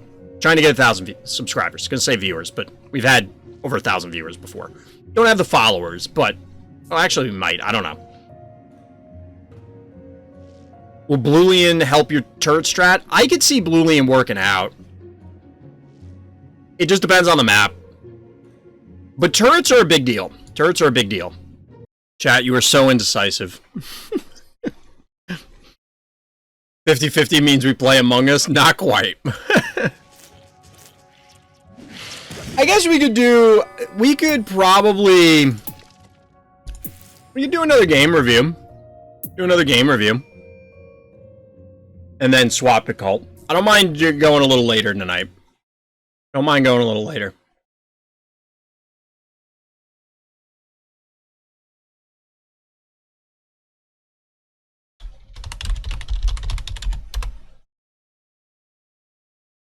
Somebody's pinging me in Discord.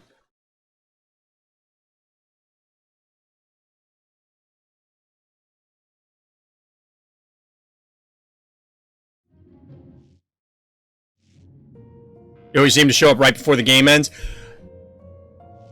Do I? Sometimes it feels like the game goes on forever after that, but I don't know. Let's do another game review, like actual game review. As in, user submit a game review, and then we'll swap after that. I feel like that's a amicable middle ground for everybody.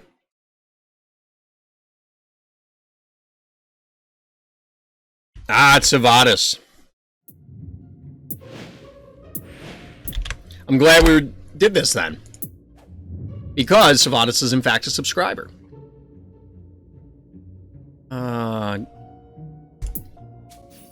I was having to fight from being way behind on heart damage most of the time. My last move made it so he wouldn't be able to access my heart or get enough panic points.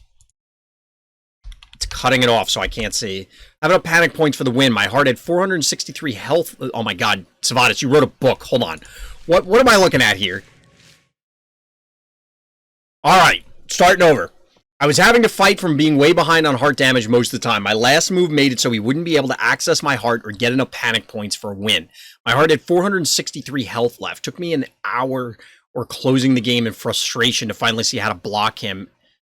And he ended up surrendering. Ah, okay. I guess this was async, so let's get in here. No, don't read it all. Too late. Too late. Alright, so, our hero here is in the blue trunks, as mentioned, Sivadas.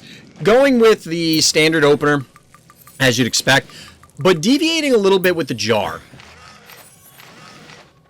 I'm not sure about the jar. I tend to favor Murder Wing, although I kind of get it with the creep. But the opening from Bad Guy here is very strange. So, we'll have to see how this plays out, because the creep and Venus are really weird. It's just weird. It's going to be difficult for Bad Guy to probably reclaim this, but maybe not. Maybe not. They're following up with much more mobility. Murder Wing and Snowball specifically. The Ted is also interesting. I don't know why. I've mentioned it before. I don't like Ted or any Resurrect Phobies early in the game. Because it's generally trivial to kill them and then like perma-kill them. Oh no, not like this. I was focusing on the Ted, but not like this. Not like this. That's an easy jar snipe. Easy game, easy life. I may have Alt F4'd there if I did that, because, I mean, you've all seen me on stream before. That would absolutely tilt me to no end. So, just like that, we're even on panic points. Do you not have your own... Oh, there's Snowball. This is unfortunate, just because the Jin Sting is going to get pummeled by this Murder Wing, I think. I do not like this Murder Wing placement. So now, you're offering up a buffet of things to be killed. I can't click on anything. This is a dead Jin Sting, isn't it?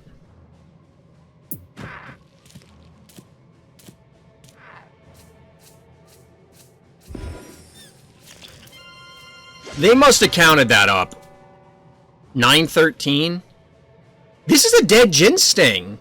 Oh no, not like this. They probably looked at it and go, ah, there's no way to get the Jin Sting.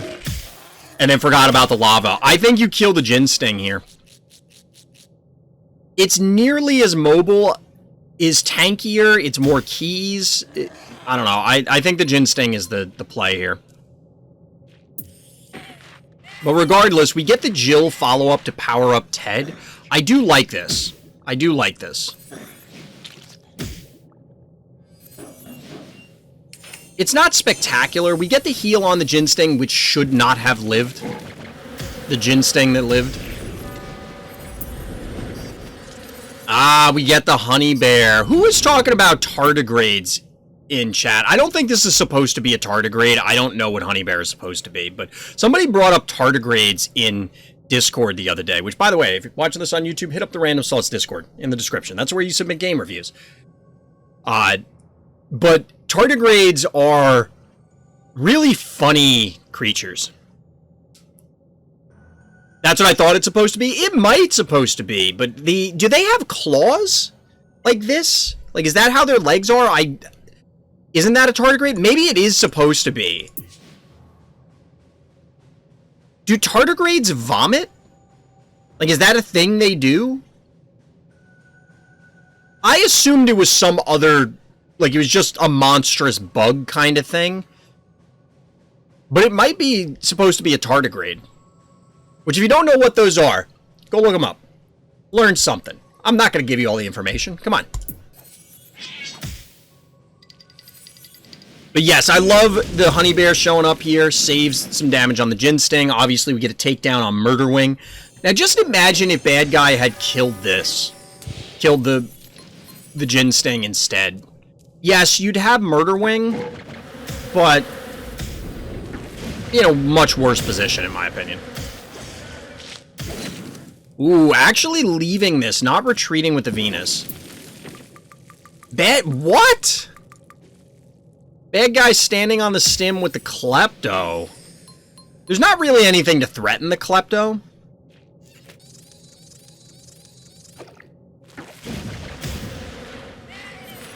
Still seems a little... I don't know. Oh, no. You're not clustering these, are you? You gotta move this. Please move the Clinico. Wait, what did that heal go on? Alright, the Clinico left. This is fine. It's like, okay, you get the cat, and you don't actually kill this. But with the Ted gone, Jill is powered down, so not nearly as threatening.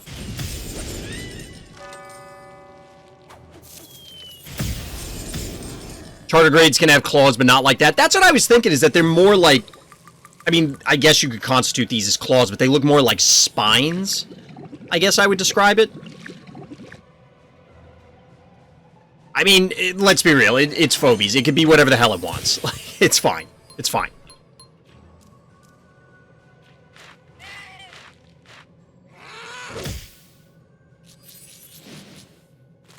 Is this somehow a dead Jin Sting? Or a dead Klepto?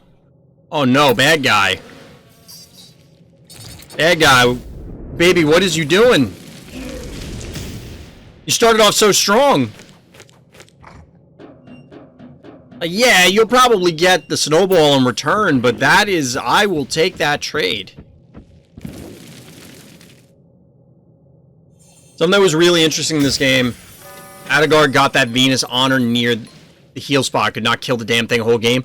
Yeah, it is tanky enough. I mean, it doesn't have the heal that Quagmire, which we see up north, or Alligator do, but it is super tanky. Venus is problematic. And getting it on turn 1, because we talked about that earlier on, that the Venus opener seemed weird, but if you're going to do it, getting it then is probably the most valuable time, so that you can march it into the center here. So this is what Sivadas was talking about. There's a lot of, I mean, still 8,600 health, but there's going to be a lot of pressure going down. Although, the snipes on these various Phobies definitely helped out. Now, the Klepto went down, there was other stuff here and there. And not having to trade a whole lot. This also helps the Vomit onto the Panic Point. It's not just the lava. It's the Panic Point as well, which means that it's only a 2-to-1 advantage instead of 3-to-1. So it buys a lot of time. Jill, I guess, is hell-bent on collecting more hearts. More hearts for her wall. Does that make sense? If you're like a weird serial killer, are you mounting them on the wall? I don't know if I want to know the answer to that. I don't know if I want to know the answer. Anyway. I don't really understand this. Why pull the jar back if you're going to put Quagmire here? I want to see the final positioning on the turn, and then we can kind of comment on it. Any more trap phobies than my level 11 Fire Ant? I'll trade you some of mine for that level 11 Fire Ant. Level Fire Ant 11. That makes sense. I think you could kill their Jin Sting before this turn. Kill, what, Sivadas' Jin Sting? So this is weird. I don't understand rotating the jar up to protect this non-panic point. If you're going to keep this down here...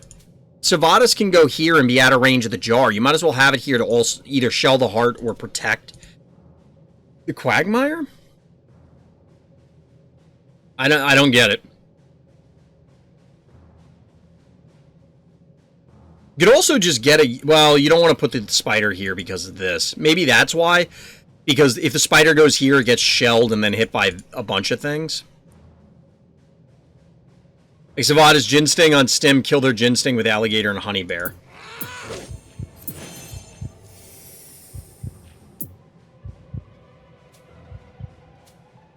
$1,400 health. I think Fireball was down. But yeah, it's possible you could get the Gin Sting.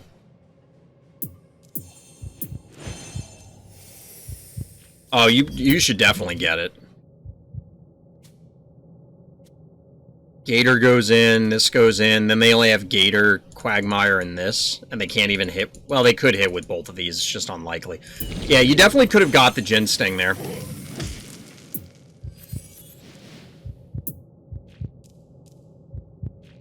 I don't understand this setup. Like, this jar move is mystifying me.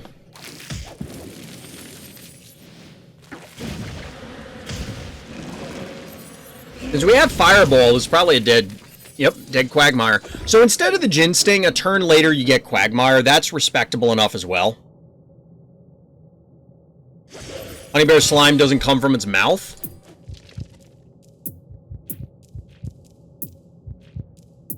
Where does it come from? Am I going to be concerned about this?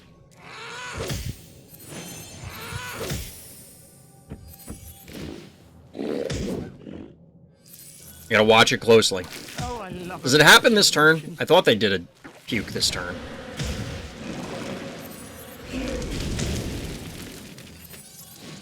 Nope. I'm imagining things. We'll have to watch it for the next puke. Remind me, chat.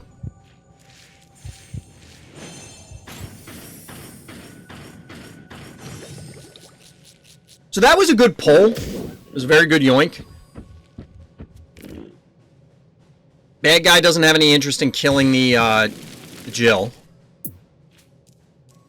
6,400 health.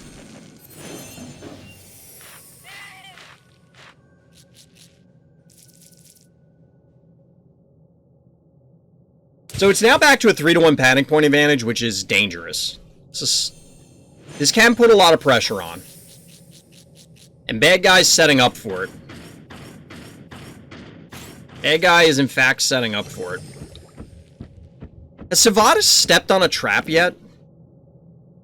Granted, Honey Bear has been disabling them, presumably, but still. Yoink on the Gator. Is this enough to kill it? I have to imagine no.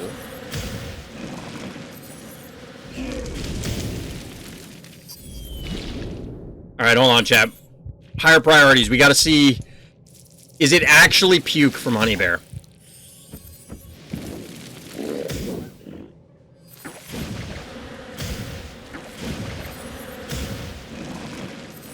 This is the most important thing all night, chat. I think it's supposed to be, but I can't really tell. It doesn't look like its mouth opens. It just kind of appears. Like it wills it into existence.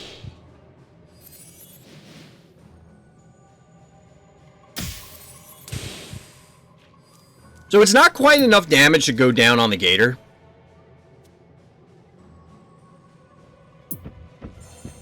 It's not quite enough damage to go down on the Gator.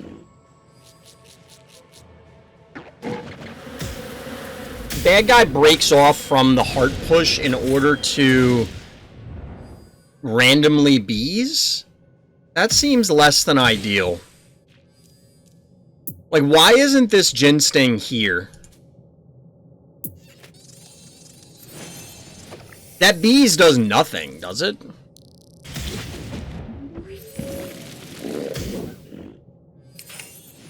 You know, I said I was behind on heart damage the whole game, and it started here. Fair. Yeah, I was gonna say, you seem to be in a pretty decent position most of the game.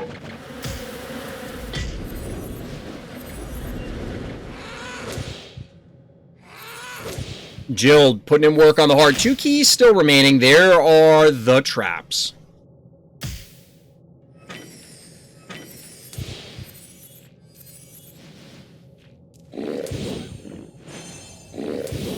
Appropriately, bad guy has figured out, yeah, punch the heart. Heart punching's where it's at. Oof.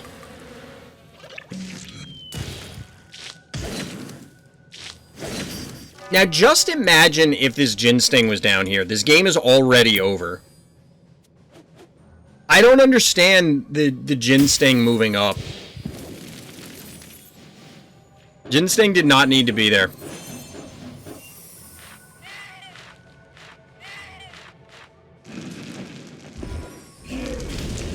We finally get the revenge from, like, turn 3. Snowball on the stem onto Jar.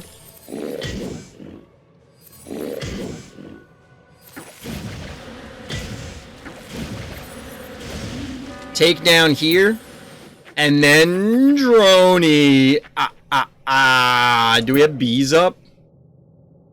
Bees is up, though.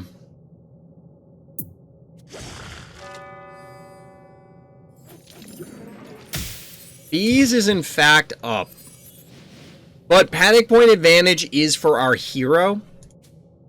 So it won't be enough. Because it's 496. You have to sink 2 attacks into Droney. The Droney does in fact save the day. Well played, Sivadas. Well played.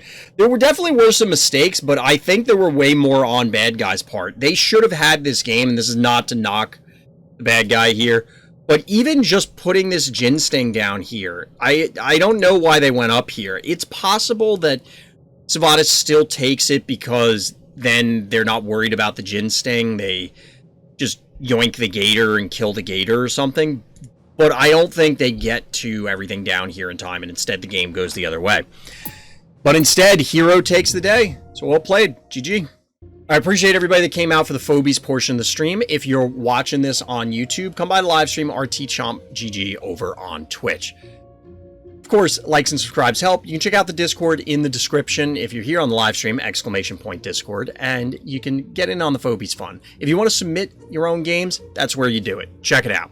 And of course, we have Fright Night. If by the time you're seeing this on YouTube, Fright Night is probably already done. And check out the games, but hit up the Discord so that way you can get in on the action next time around. But for now, everybody, that's going to do it. So as always, everyone, thank you for listening, thank you for watching, and Black Lives Matter.